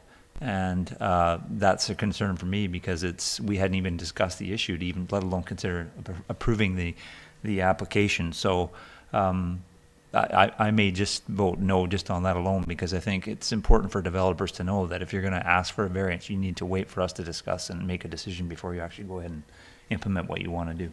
Thank you. Thank you, Councillor. Councillor Duncan, or Councillor Fallon? Thank you very much, Mr. Mayor. As far as the noise of the heat pump is concerned, the decibel ratings for heat pumps in these days are fairly low. The difference in this particular siting, by putting it in the side yard, is probably the sound bounce back between the walls of the house and the fence. So it's probably going to create, simply by that location, an increase in sound for the surrounding area. The other part is, as Councillor Garnett has just laid out, I too took a look at it in July when this first came in and noted that the heat pump appeared to be already in place. I went to confirm that again the other day, and now with the fence up, I couldn't see that. But my understanding, and certainly the writer this evening talks about that the heat pump is in place, and I really have an issue with process not being adhered to. So for me, that is a big concern. Thank you. Thank you, Councillor Fallon. I'll turn to Councillor Rintoul. Yeah, thank you, Mr. Mayor. Well, I concur. It's unfortunate that it would appear as if this the heat pump in question was installed in advance of the variance. I would suggest that we may see scenarios similar to this incurred in the future, and we probably have in the past, perhaps without the foreknowledge of council, in that we are actively encouraging people to convert to heat pumps into this source of heating and cooling their homes. And so, I'm disappointed, like you, having said that. I suspect if there is a theme in the future with comments coming from the park space and the noise that is disrupting that area, that the town can take a look at what it can do to help buffer that park area with trees. But again, as we're encouraging people to use this particular source of heat and to cool their homes, I can anticipate that we may see some challenges of this nature before us, and it may require some further thought from council in terms of the setbacks in due course. So I'm going to continue to support this approval. Thank you, Mr. Mayor. Thank you, Councillor. I'll turn to Councillor Duncan for the first time. Yeah, thank you. I have similar thoughts to Councillor Trula. Well, definitely the fact that process was not followed, and I wonder what they would have said if we'd all said no. I mean, that's going to be expensive to pull that out. But knowing the way just the industry and getting heat pumps and speaking to people who pumps, I'm betting they were sweating it out as they were told, look, we have a spot for you this week and it goes in now, or we're coming back 2 years from now. And so they kind of went, well, it's a victimless crime, we're next to the park, it's probably a good thing. I'm just guessing. Maybe I'm being too generous, but the letter we've received, it does worry me that in this case it does seem to be infringing on a common space. And I'm just wondering if, question through the mayor to staff, do we have, because they did, not really follow process and wait for council, is there any way we can do a bit of what the letter writer suggested and ask nicely whether they could help us supply some of the bushes for that park and then kind of improve that public space? Good evening, Mr. Newcomb. Good evening. Through the mayor to Councillor Duncan. Yeah, it's a comment we could definitely pass on. As far as I understand it, there is a fence being proposed here in some location. So that may make any foliage that gets planted around there somewhat susceptible to die off if there's not enough sun or something like that. But yeah, we have had back and forth with this particular builder, so we can pass those comments on. And just a comment in relation to Councillor Rintoul's comment as well about the increase in use of heat pumps. As council knows, we amended the zoning bylaw with these setback requirements for heat pumps last year, I believe.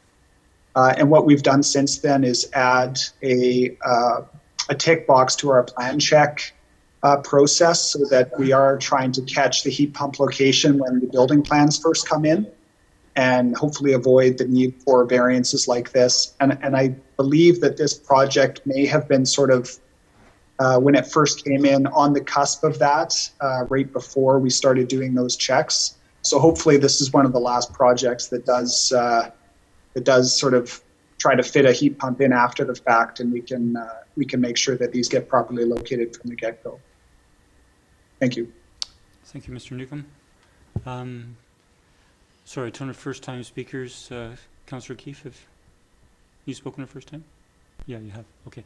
So I would like to speak a first time, then I'll turn to Councillor Garnett, then Councillor O'Keefe. And my question through to staff. And my question is, did the proponent in the process give explanation as to why the application came forward after the installation? I'm not aware of that, Mr. Mayor, but unfortunately, Ms. Verhagen is away this week. It is possible that they had those discussions, but I wasn't a party to them, no. Okay, thank you. I certainly appreciate the concerns from colleagues, but I do support. I don't like to suggest personal experience is uniform throughout the community. I've seen heat pumps with various neighbors and that sort of thing, and they seem to be able to operate fairly quietly. And particularly, can notice them, as we've been through heat and have windows open in homes. But I appreciate what the letter writer has said, and appreciate that there is the opportunity for staff to pass on to the proponent with regards to landscaping that might mitigate. So I'll turn to Councillor Garnett a second time, and then Councillor O'Keefe. Thank you, Mayor McNeil-Smith. Yeah, just to speak to Councillor Runtoul, yeah, we are. It's something we're pushing the community, and I fully support that. This was a new development, and I just, had the process been followed, we might have been able to mitigate the issues with the park by saying, you need to put the heat pump in the backyard and sacrifice part of the patio.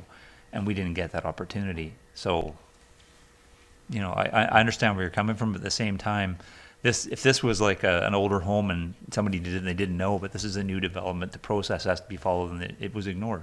And that's where I have a problem. Thank you. Thank you, Councillor. Councillor O'Keefe. Thank you, Mr. Mayor. So a few questions through you to staff. Is a permit required to install a heat pump?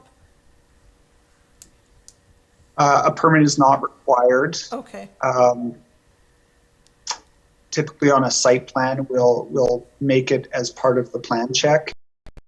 Some cases where it's installed after the fact, it typically comes to our attention as a complaint.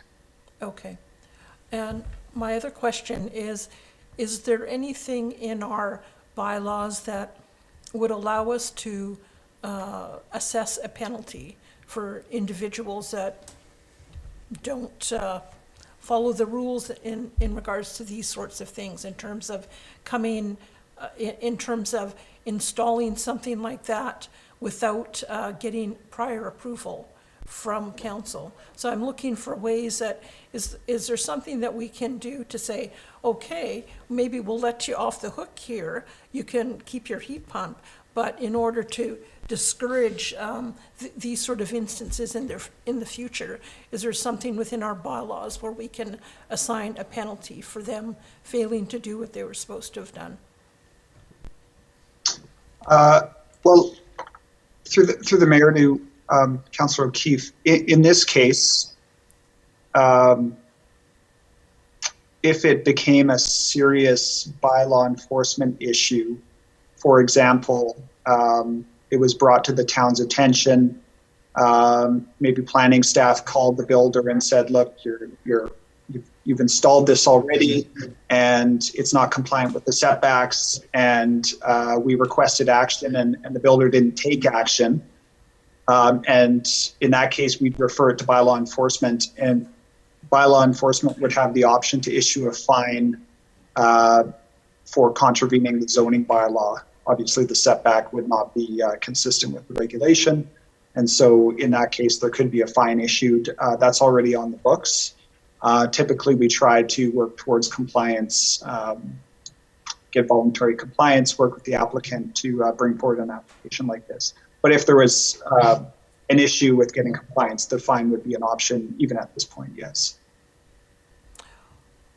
Okay, thank you for that. What I'm wondering then is, I understand how the normal bylaw process works. Somebody makes a complaint, you go, you try and get compliance. But in this case, they've they've done it, and now they're asking for forgiveness. So is it something that council could impose a fine?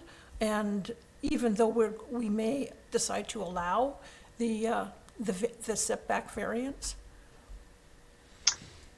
To my knowledge, fines are essentially an operational decision by staff. I'm not an expert in council's ability to levy fines. I might defer that to another staff person, but council's option here might be, if wanting to send a message, probably deny the variance. But I might defer to Mr. Humble in that regard. I'm not sure what the full range of options are outside of kind of the planning realm. Okay. Thank you, Mr. Newcomb. I will turn to Mr. Humble. Yeah, thank you. Through the mayor to Councillor O'Keefe. No, I don't believe we have those types of sort of, I guess, punitive types of fines in place. We can look into it and see if indeed we do, but I don't believe we do. Is there the capacity to establish those types of fines? Again, we would have to look at the legislation, because I'm not sure, to be quite honest. So we'd have to get back to council regarding it. Thank you, Councillor O'Keefe. Thank you, staff. Okay, we've no further discussion. I'll call the question. All those in favor? Opposed? We have 2 opposed. Councillor Garnett, Councillor Fallett. The motion does carry. We'll turn to item 6D, which is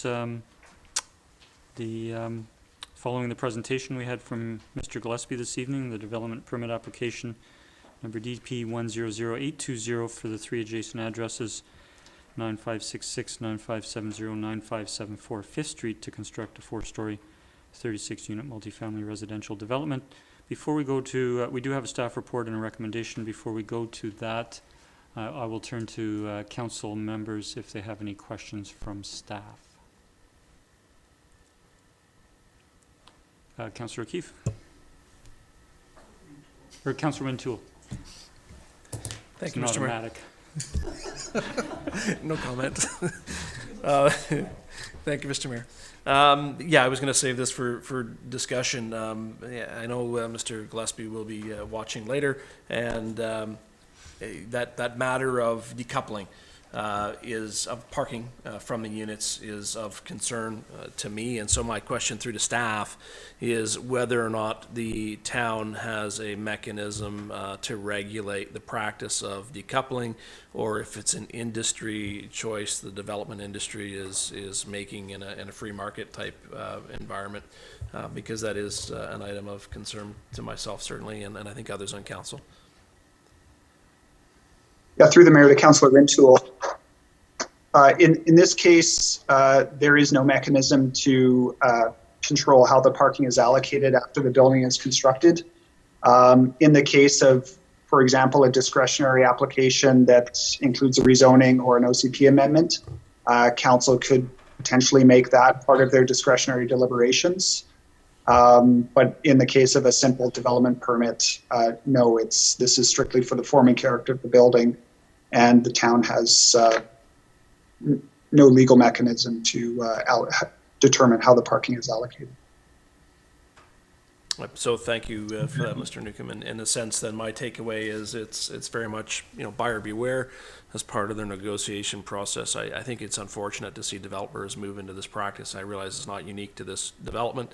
Having said that, it's something that I'm uncomfortable with, and I'll look forward to seeing APC's comments when they review it. Thank you, Mr. Mayor.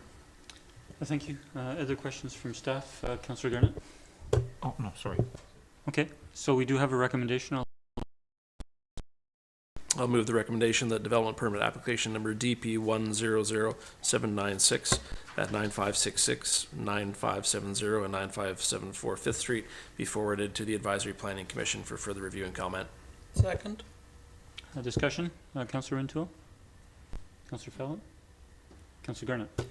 Thank you, Mayor McNeil-Smith. Yeah, I have similar concerns. I worrying about affordability and whether that might make it cost prohibitive for some people, and we're trying to get a more balanced demographic, and that can really limit the amount of people if they have extra vehicles and what they can afford. And then, as Councillor O'Keefe talked about, people parking on the street, that might be a real issue. So it's something that APC will note these comments anyway. So thank you.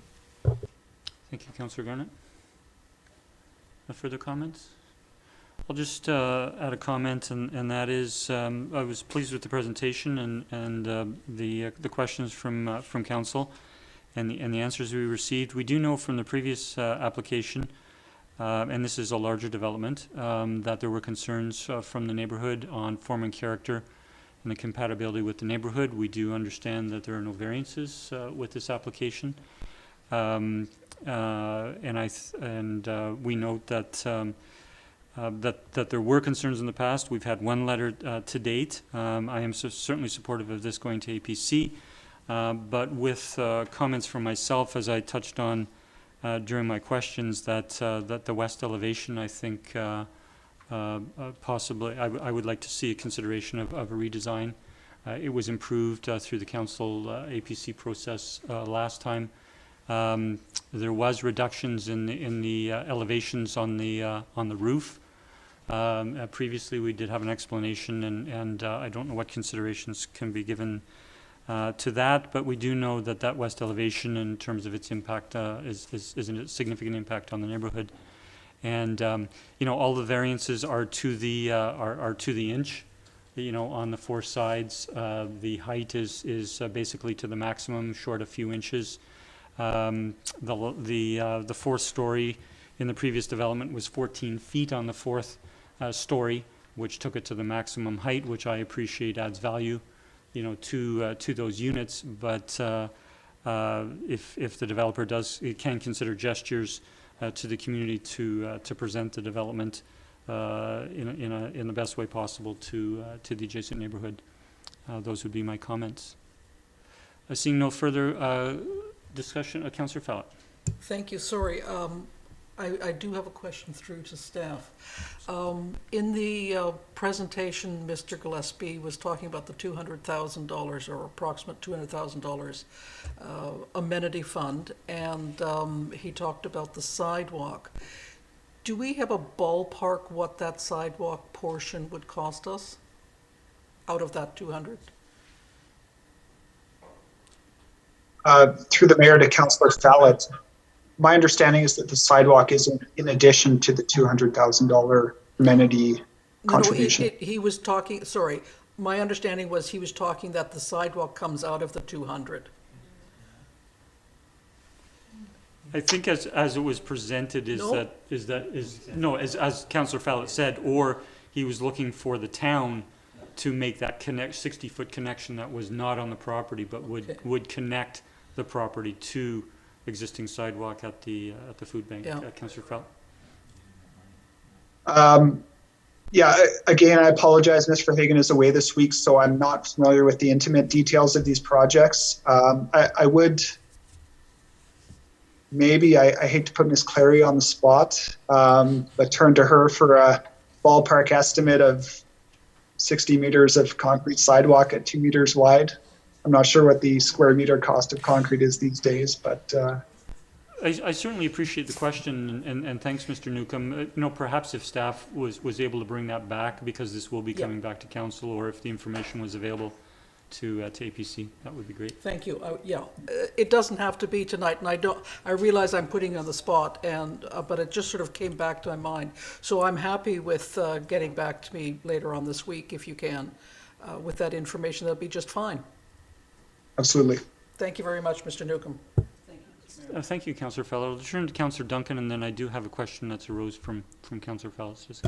I was just going to say, I thought it was on his slide. I want to say it was $60,000 that he'd had up there on his slide. But if that sounds reasonable, $10,000 per meter of sidewalk. But okay. My question through to staff is with regards to the pathway that connects the neighborhood. That's adjacent to the property. It's not doesn't have to the property, but that would be an amenity being provided, not being taken out of the bonus density contribution. Is that how I understood the presentation? That was certainly my understanding. Okay, thank you. And I just want to finish my remarks, because I did mean to comment in my initial comments that I am pleased to see the additional amenities included in this development, including the attention to that adjacent sidewalk. Seeing no further discussion, I'll call the question. All in favor?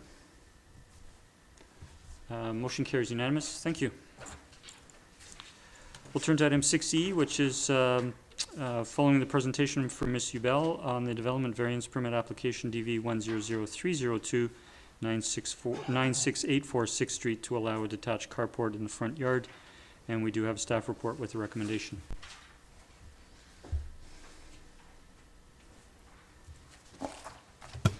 I'll move the recommendation that owners and tenants in occupation of property within 75 meters or 246 feet of 9684 6th Street be notified regarding Development Variance Permit Application number DV 100302 to relax the siting requirement for accessory structures for the construction of a carport structure, and that any written correspondence received be forwarded to council at the time of consideration of approval of the variance.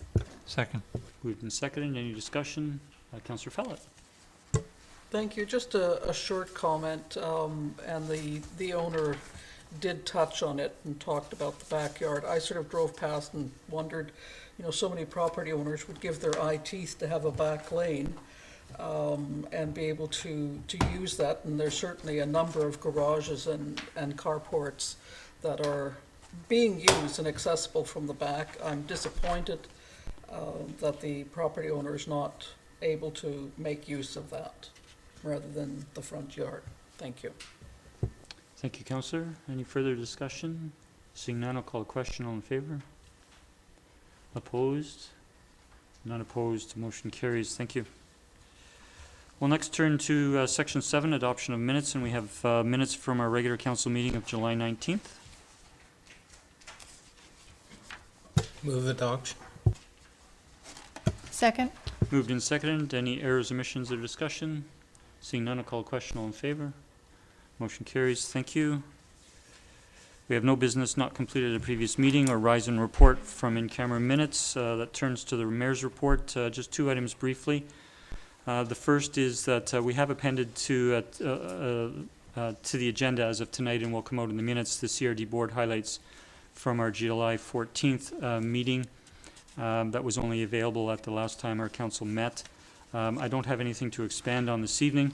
The second item is something that came up late today. Staff brought to our attention bringing to my attention, I wish to bring to council's attention that with the federal election called yesterday, the election date will be Monday, September 20th. We have a committee of the whole meeting scheduled for that day.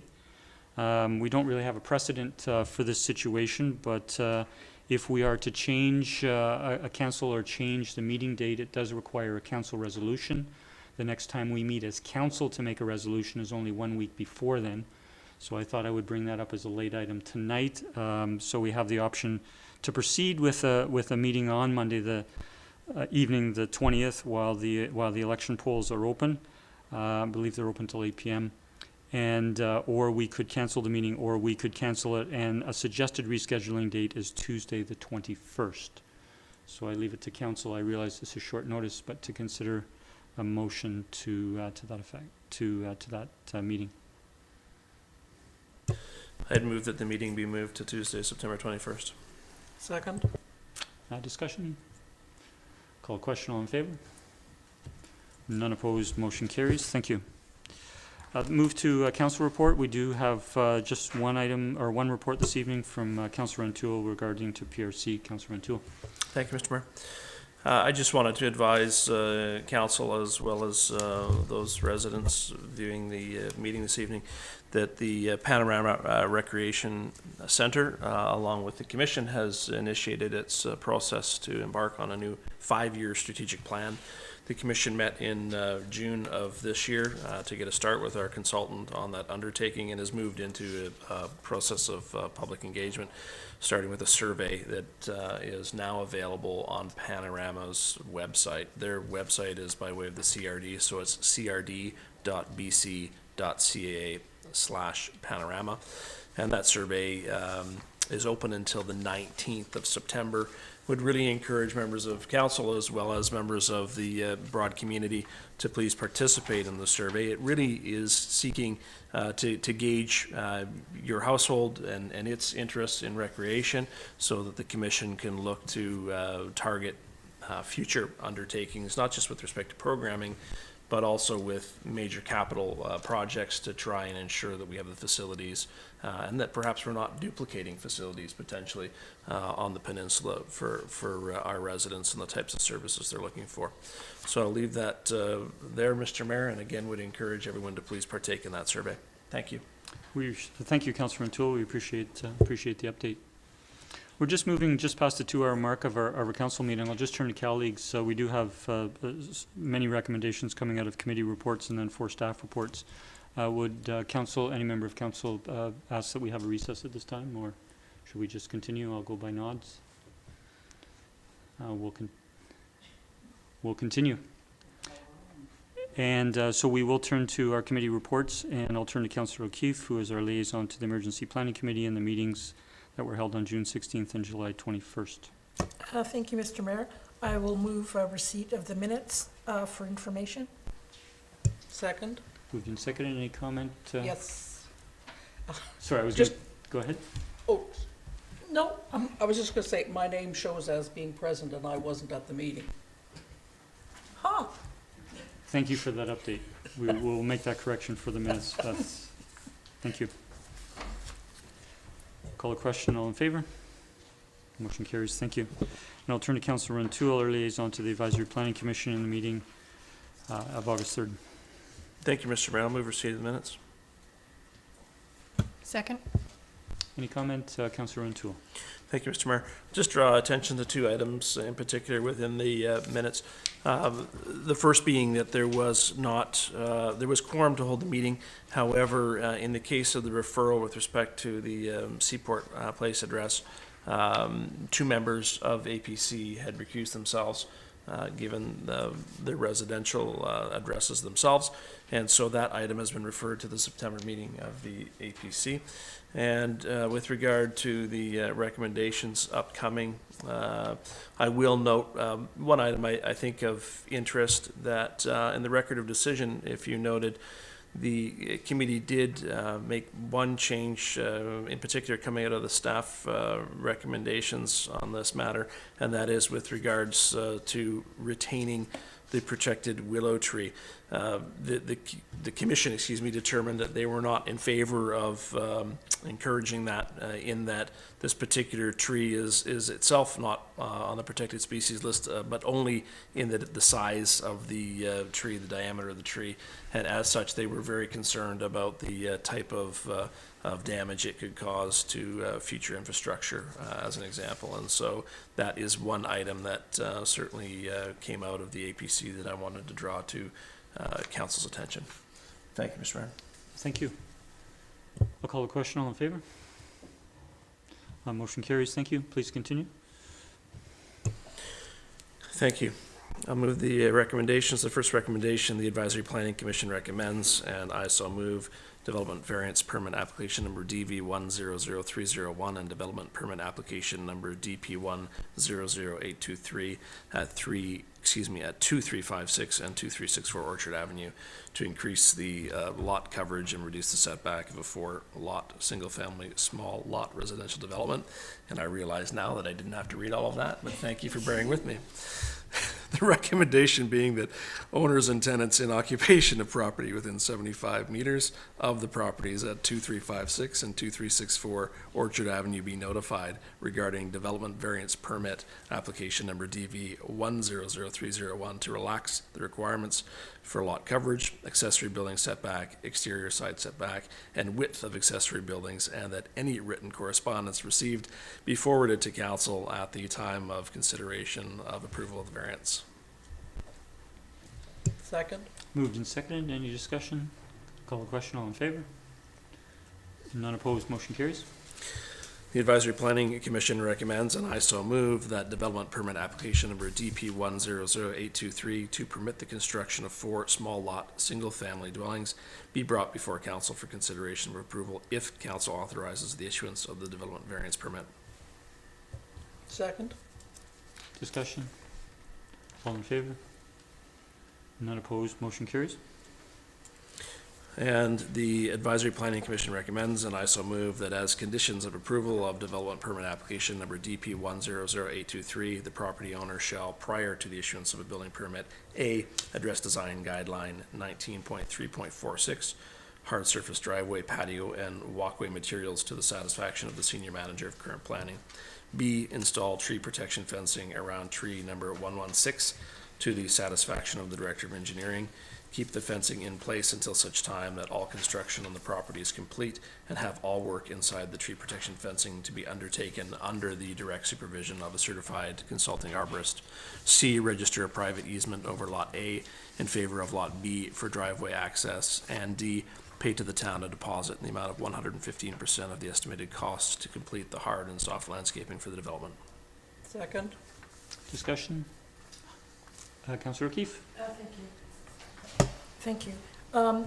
Maybe I should have mentioned this earlier, but as we finish off with this particular property, I just wanted to make reference to the points made in the record of decision and let the APC, those that submitted these comments, that I'm listening, and I think that they've made some good points here about, I'll just focus on their comments about the parcel coverage, and that the area not being sufficient,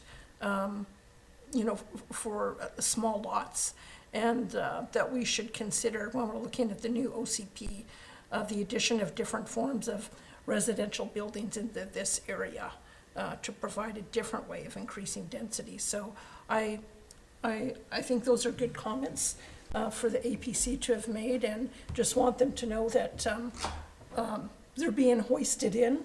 I'll support this particular thing going forward, but I think it is something, once we get our new OCP, to be more cognizant of. So, thank you. Thank you, Councillor O'Keefe. I'll turn to Councillor Garnett, then Councillor Fallett. Thank you, Mayor McNeil-Smith. Yeah, I just one comment regarding the in the record of decision around the protected willow tree. Yeah, it's not a protected species, but it is by size, and so it is a protected tree.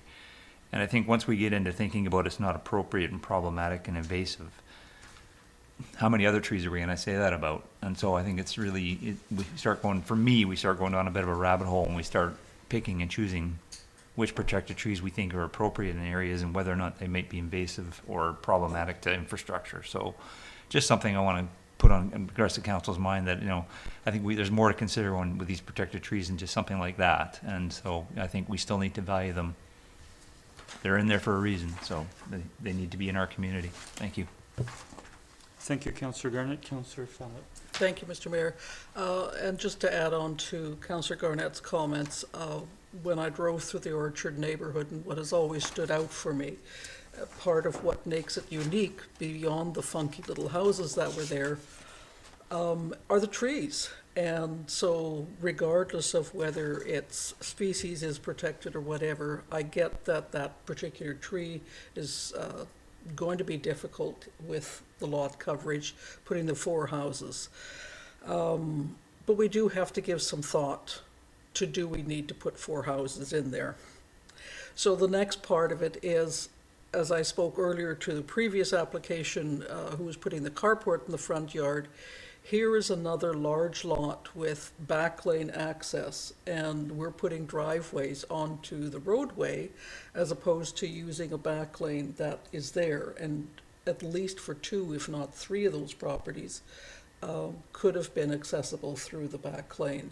So I'm disappointed that the design didn't include that. Thank you. Thank you, Councillor Fallett. I'll just add comments that I certainly appreciate the work of our Advisory Planning Commission in terms of the specific recommendations, but also the record of decision. And we noted while we were in council deliberation, forwarding it to APC, that with other small lot developments in this neighborhood, there have been a number of variances approved.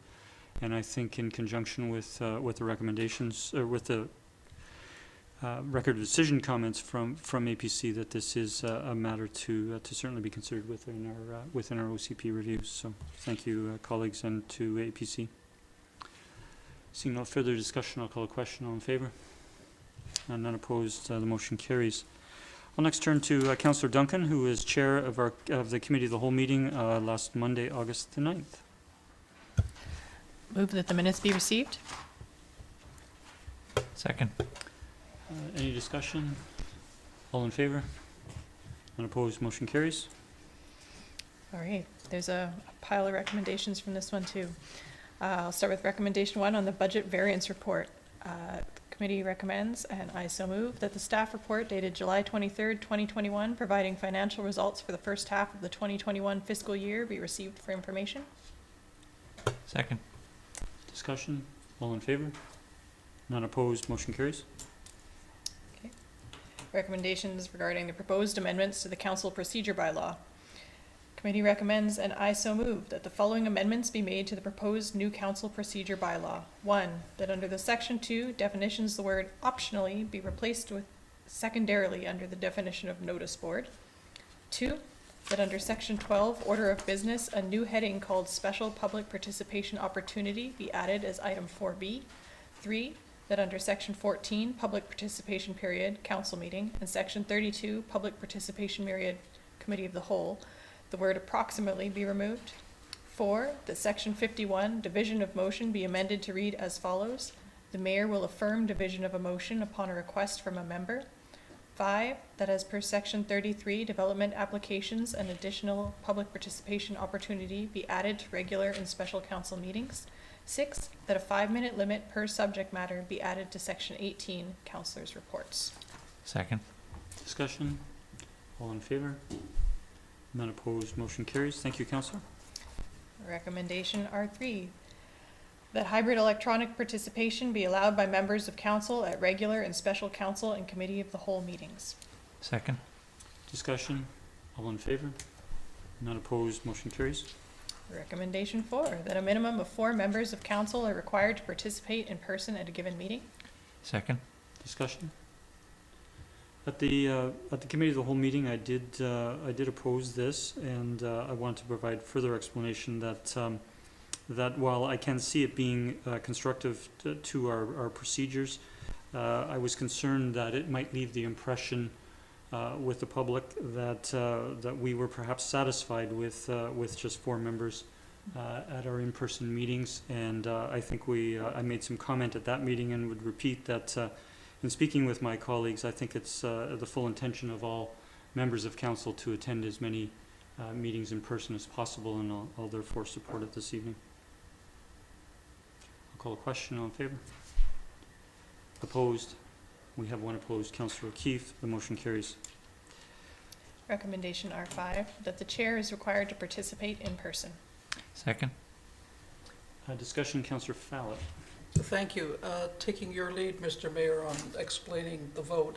I didn't vote in favor of this, and I was in favor of the minimum 4 members, and you explained the reasoning for that. I just took this one step further and said that the chair may be in a position to have to be coming at the meeting remotely, and as long as there was quorum held at the meeting, if there was an electronic issue that happened that the chair of the meeting was not able to attend, a second chair would be coming out of the 4 who were at the quorum. So I felt that was acceptable as far as I was concerned.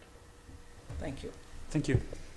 Yeah, if I may comment. Sorry, Councillor, did you wish to? You go ahead, please, and I'll finish. Yeah, no, I was in favor of the chair being able to participate electronically.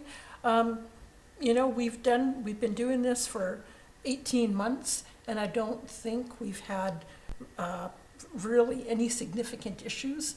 Lots of other organizations are doing it with the chairs operating in a virtual environment, so I'm not in favor of the resolution because I think the chair should have the opportunity to participate remotely. Thank you. Thank you, Councillor. My comment is that I think it's important for the chair to participate. We can certainly appreciate that there could be a circumstance whereby the chair, for a good reason, may not be able to attend and be in person.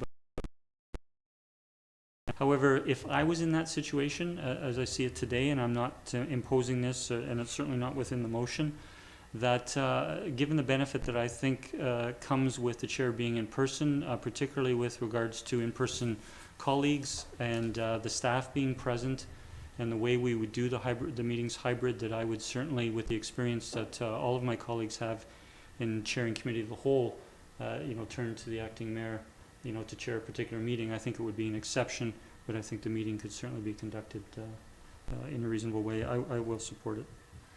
Seeing no further discussion, all in favor? Opposed? The two opposed, Councillor Fallett, Councillor O'Keefe. The motion carries. Thank you. Please continue, Councillor Duncan. Recommendation R6, that staff look into the improvements necessary to support electronic participation at committee meetings and allowing for members of the committee to participate electronically. Second. Discussion? All in favor? None opposed. The motion carries.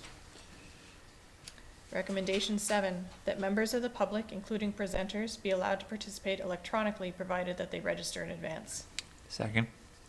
Discussion? All in favor? None opposed. Motion carries. Recommendation 8, 1, that staff prepare a new council procedure bylaw based on the proposed amendments presented, and 2, that based upon the feedback and direction provided, staff prepare amendments to the council procedure bylaw to allow electronic participation on a regular basis, and that those amendments be forwarded to the working group for review and comment. Second. Discussion? All in favor? None opposed. Motion carries. Thank you, Councillor Duncan, for working us through all of those. We'll next turn to Section 13, staff reports. Our first, item 13A, is the draft request for proposals on our economic development strategy. We have a report dated August 16th from Mr. Humble. I'll turn to Mr. Humble for an introduction. Thank you, Mr. Mayor. So the intent of this report is to provide for Council's consideration a draft request for proposal that's been developed by SIP seeking a consultant to develop an economic development strategy for the town. As Council is aware, $60,000 has been allocated to develop an economic development strategy.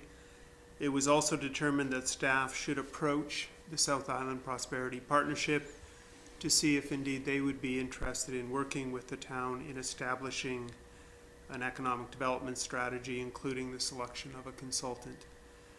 So staff had several meetings with SIP, and we're pleased to see that they are indeed interested in assisting the town in formulating an EDS for a relatively modest fee of $5,000. So that would come out of the $60,000 budget allocation. Early this month, SIP forwarded the draft RFP to staff for review, and we're now bringing it forward to Council for their consideration, and a recommendation that it be referred to the EAC for their review and comment. Staff have reviewed the RFP. As I said, we've been going back and forth, and staff are very satisfied that the RFP clearly outlines the desired scope and deliverables that are being sought for in seeking a consultant to develop an EDS. Thank you, Mr. Humble. Are there any questions for Mr. Humble before we proceed? Councillor O'Keefe. Thank you. Just, I won't make a lot of comments tonight, just said, we'll let it go to EAC, but I just wanted to comment or ask about, it seemed the way the RFP was written is that this is a SIP thing. It started off giving background about who SIP was and et cetera, and it just seemed to, I guess, be a little bit weighted in that direction, and I wondered if there was some rationale for that. I understand that, we've hired them on a contract basis to prepare an RFP, and normally when you hire a consultant to do something for you, they draft it with you in mind, and they wouldn't normally start with an introductory paragraph about who they were. It would be more about, this is the town of Sydney, and this is what we're doing. And I'm not sure how relevant it is that, you know, I know that the potential bidders need to know SIP's role in it, so I just wondered if there's any kind of rationale for that, or... Yeah, thank you. Through the mayor to Councillor O'Keefe. For the most part, I guess staff gave SIP, I guess, the latitude to put it, I guess, under their auspices, thinking at the end of the day that that they're an organization that's well known in the sort of in the economic development realm out there. They have an awareness of the consultants, and that fundamentally we're really hoping that that they can provide that leadership role. It is noted in the report that the intent is that they would again host it on their website, and so consultants would and they would be looking to hone in on specific consultants to respond to this RFP as well. Again, given their awareness of the level of expertise that's out there. And having said that, you know, the town, myself, we're clearly identified as the project sponsor. It's well articulated in the EAC. Certainly hear what you're saying. I would suggest that you know, we let the EAC comment on it, and if there's a concern raised, we can address that when it comes back to council. Yeah, okay. Actually, that, you know, that's, thank you for that. What I gather from that is because SIP has a sort of a higher profile than the town of Sydney would in the economic development world, yeah. that something advertised by them might garner more attention. So so thanks, that makes sense to me. Okay. Thank you, Councillor. Any further discussion? I'll call a question. Or sorry, no, that was a question. We'll now look for, we have a I'll recommendation. move that the draft RFP be referred to the Economic Advisory Committee for review and comment. Second. Discussion? All in favor? None opposed? Motion carries. Thank you. We'll turn to item 13B, an amendment to license of occupation for water lot lease. Report from staff, and I'll turn to staff if they wish to introduce. Thank you, Mayor. So this is a proposed amendment to an existing license of occupation that the town holds with the province. It adds an area of the existing concrete ramp that's located between Glass Beach and Divers Point. This area was previously held by an adjacent commercial property owner, but in order to submit this application for the amendment, we require a council resolution. So that's why it's coming before you tonight. Thank you. Any questions from staff? Seeing none, we have a recommendation. I'll move the recommendation that the amendment to add the concrete ramp area to the existing license of occupation number 1404684 be approved. Second. Any discussion? Councillor O'Keefe? Thank you, Mr. Mayor. I'm in favor of the recommendation, but I would also want to make a motion arising in order to I think the letter from Mr. Cavalier, it was actually on my mind that we might want to think about how we could make better use of that space in the future. So I'll agree with the motion, but I'd like to make a motion arising or follow up just to perhaps refer to staff to have them look at that aspect further. Certainly. I'll note that, Councillor. Thank you. No further discussion. Mr. Humble. Thank you, Mr. Mayor. Yeah, just in response to the motion from Councillor O'Keefe to look into that, can I suggest that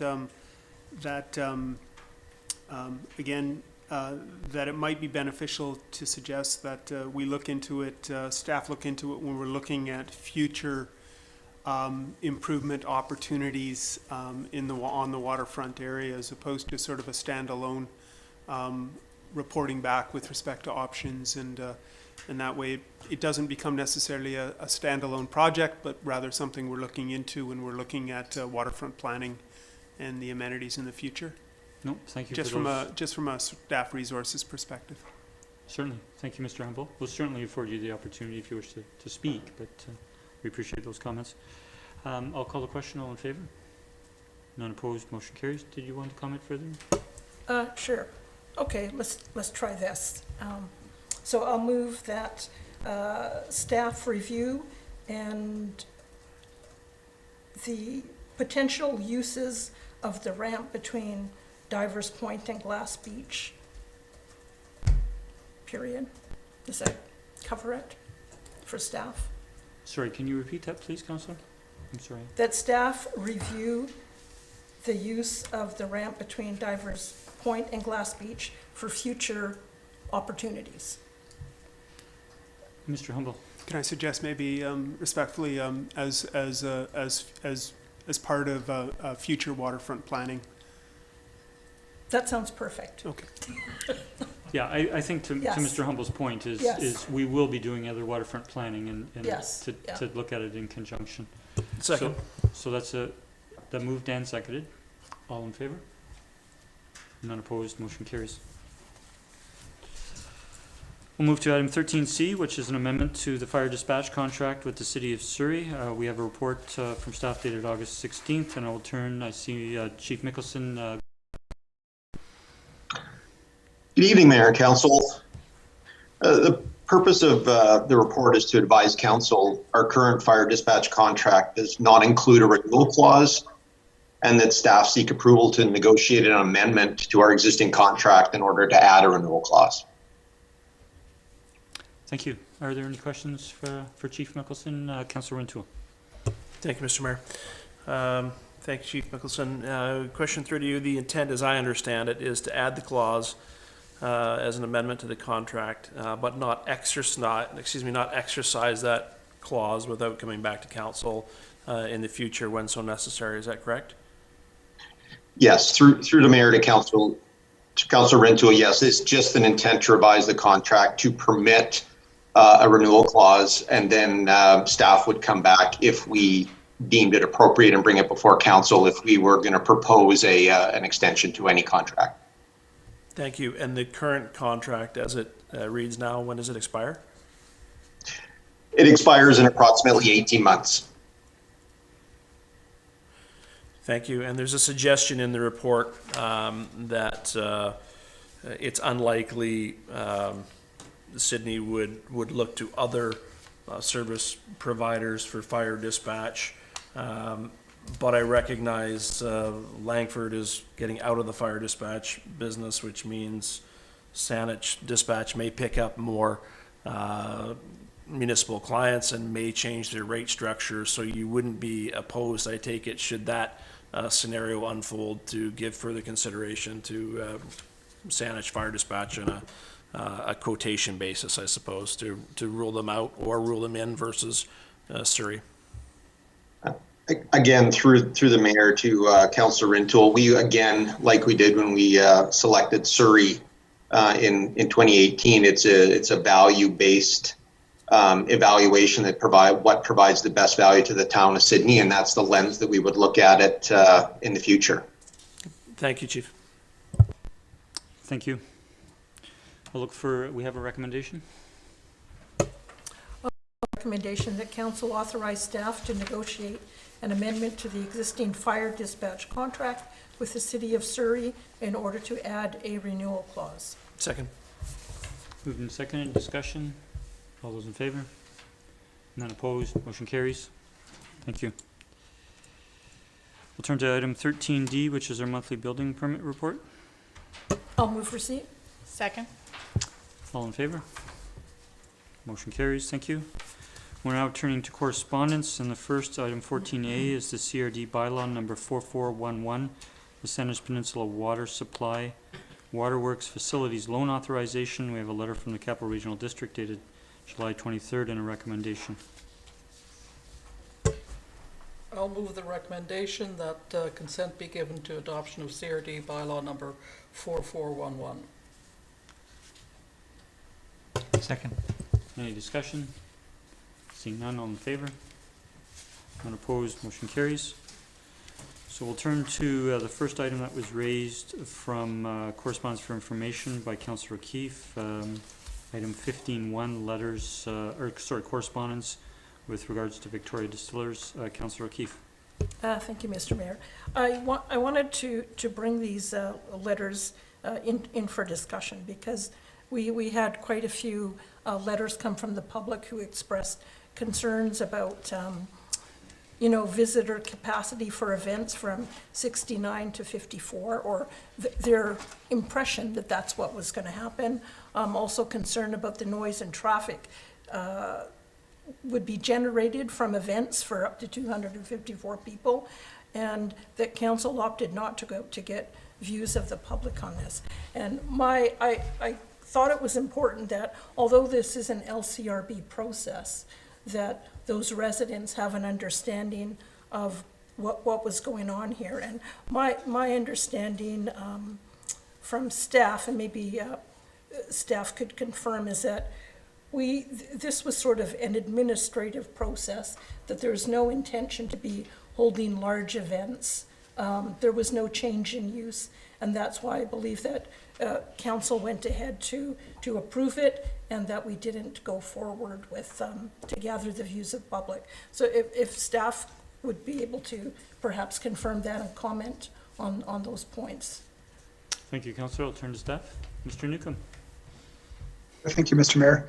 I think staff's position on this file was that the previous occupant load of the overall license, which was 264 people, when the lounge area as well as the special event area were included, was largely the same and slightly more than the revised occupant load that they are seeking, which was about 254, I believe. So really, I think staff's thinking was the overall scale on the property in terms of the intensity of potential land uses really didn't represent a significant change. And in that regard, it's more of a technical change on the property rather than a anticipated physical change in how the property is being used. So in both cases, around 250 people could potentially get into that building and attend an event or previously enjoy the lounge. Currently, almost the same number of people could go in there, a slightly different way in which it might be being used now. But as we've seen over the past couple of years with this facility, there haven't been any large events. The lounge has been patronized, but it hasn't caused any issues, and staff essentially don't see that changing in terms of the overall intensity of use on the property. So yes, staff definitely viewed it as more of a technical amendment to the license rather than a proposed change in use on the property from a licensing perspective. Right, okay, good, thank you. And one more question. What I'm wondering is about the process in terms of responding to residents. So some of the residents sent letters directly to the LCRB and CC'd mayor and council. Some of them sent them to both of us. And what I'm wondering is, will they get a response from the LCRB to at least acknowledge their comments or to explain what you've explained? Or to address the concerns that they've brought up in their letters? Through the mayor to Councillor O'Keefe, Ms. Nelson may want to add something to my comments in terms of responding and acknowledging receipt on these. But generally speaking, I would say that once council has decided to opt out of this process, the town really has no role, and it may be more appropriate to not respond with, we may acknowledge receipt, but I think responding with a detailed explanation of the process and how things are going to go from now on isn't really the town's role, and we don't have that detailed information in any case. So I think the level of response that we could give would be likely minimal anyway. Okay, Okay, thank you for that. Thank you. I'll turn to Mr. Humble. Yeah, thank you, Mr. Mayor. Yeah, I just wanted to, advise council that, although it's not in the, package attached to all the letters, but all of the, correspondence that we received or were copied on, as part of this, as part of the letters that were submitted, there was a response given to all of them, confirming receipt and advising that, it is an LCRB process, but it's been forwarded to council for their information. So we've responded to each and every one. Okay, thank you. Thank you, Councillor. Councillor Rintoul? Thank you, Mr. Mayor. And perhaps this is through to staff to try and clarify, where this misunderstanding comes from. I recognize it's now an LCRB process, but the theme in the letters that the town have been copied on refer to a misunderstanding, and whereby the assumption is that the premises is going from occupation permitted at 69 up to 254, when in reality, under a special event license, as you've noted, Mr. Newcomb, and your report was quite clear, I think, 264 was the prior capacity for special events. This isn't new. They've been able to do this, if I'm not mistaken, and their capacity combined with their lounge area and their special event space was 264. And my understanding is now that it's going down to 254 on their special event licenses. If that is correct, where did the misunderstanding come from, or am I misunderstanding this? Through the mayor to Councillor Rintoul. It's not quite correct in that the previous, and forgive me if I'm getting the number slightly wrong, but the 260 odd number for the previous occupant load before this change was the combination of both the special event area that was licensed as well as the lounge area. Yep. In the LCRB signage that went up on the building subsequent to council opting out of the process, the LCRB signage quoted only the previous special event area and then the proposed special event area, which was from 69, which was the previous special event that was licensed, up to 254, and that the whole building will now be licensed for a special event area. And they left out that licensed lounge area that made up the remainder of the 250 odd occupant load previous to this change. Okay. So that information being left off that sign made it appear as if a significant increase in the total occupant load was coming, which is not the case. Okay, so thank you. It's clear then that the signage created this misunderstanding. The combined occupancy previously between special event and the lounge area was 264. Now under special event, they're applying for 254. So it's not necessarily a new dynamic. And I think that's why council was comfortable seeing this referred to this process. And I think it's unfortunate that, in my view, the communication from LCRB has been unclear. Thank you. If I might add a comment as well. The way that the LCRB does occupant loads is based on a total area. So it's kind of a theoretical maximum for what you could fit in that building. That's not to say that, every event that's held there is going to be at that. It might be a bus of 20 people who come by for a tour of the facility and a bit of a tasting. And that's really what we've seen over the last couple of years. They've come nowhere near that maximum, and I don't expect that'll change, quite frankly. Councillor Rintoul? I beg your pardon, just to follow up. Do we know that if, by way of the process, if LCRB now declined this change, would the current licensing arrangement remain in effect? Lounge and the current special event permitting that that they're authorized to hold now? Through the mayor to Councillor Rintoul, I believe it would stay as it previously was. Okay. Thank you. Thank you. If we could get Councillor Garnett. Yeah, thank you, Mayor McNeil-Smith. Question through you to Mr. Newcomb. I don't know if this is within our realm of power or abilities, but I mean, is it possible to get a sign amended to make it more clear? Can we reach out to this LCRB and ask if that's a possibility, just so that this doesn't continue on for people that might be away and come back? Through the mayor to Councillor Garnett. I suppose we could send an email or a letter to the LCRB just highlighting that this became an issue, and we would appreciate more context on the signage, but by the same token, it's not our process. They may have specific reasons why they do things certain ways, and yeah, I mean, we could put that friendly request through. Whether or not they'd take it up or not, I don't know. Thank you. Thank you, Councillor Garnett. Councillor Keith? Thank you. Just a comment and then perhaps a question to staff.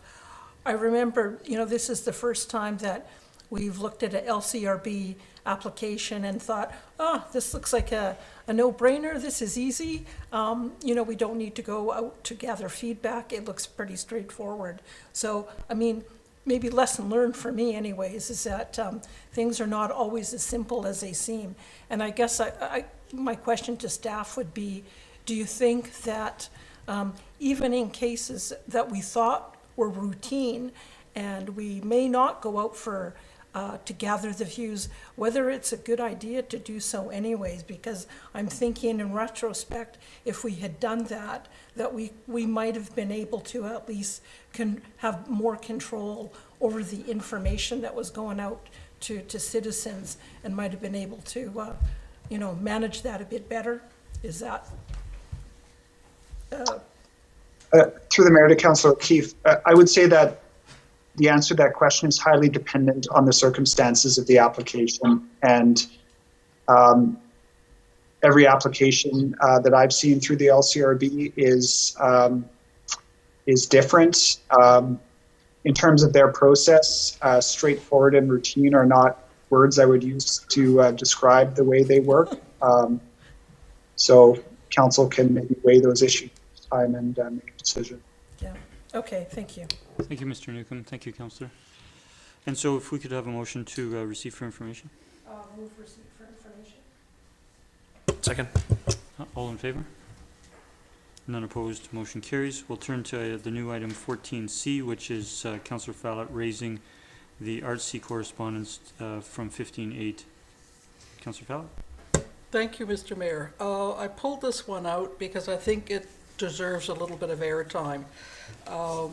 Several months ago, the town of Sydney gave direction to ARTC to create a grant program, and bless them, they rose to the challenge between Ms. Norris, who's their Director of Programs Communications, who's just been a wealth of information and an incredible resource person, and a very hard-working board. And I know that they were in contact with Mr. Hissick in putting this all together, but I think they've done a fine job on creating an application process for Peninsula, or actually for anyone who is providing an arts program of some sort on the peninsula. It has to be on the peninsula. It's for the peninsula.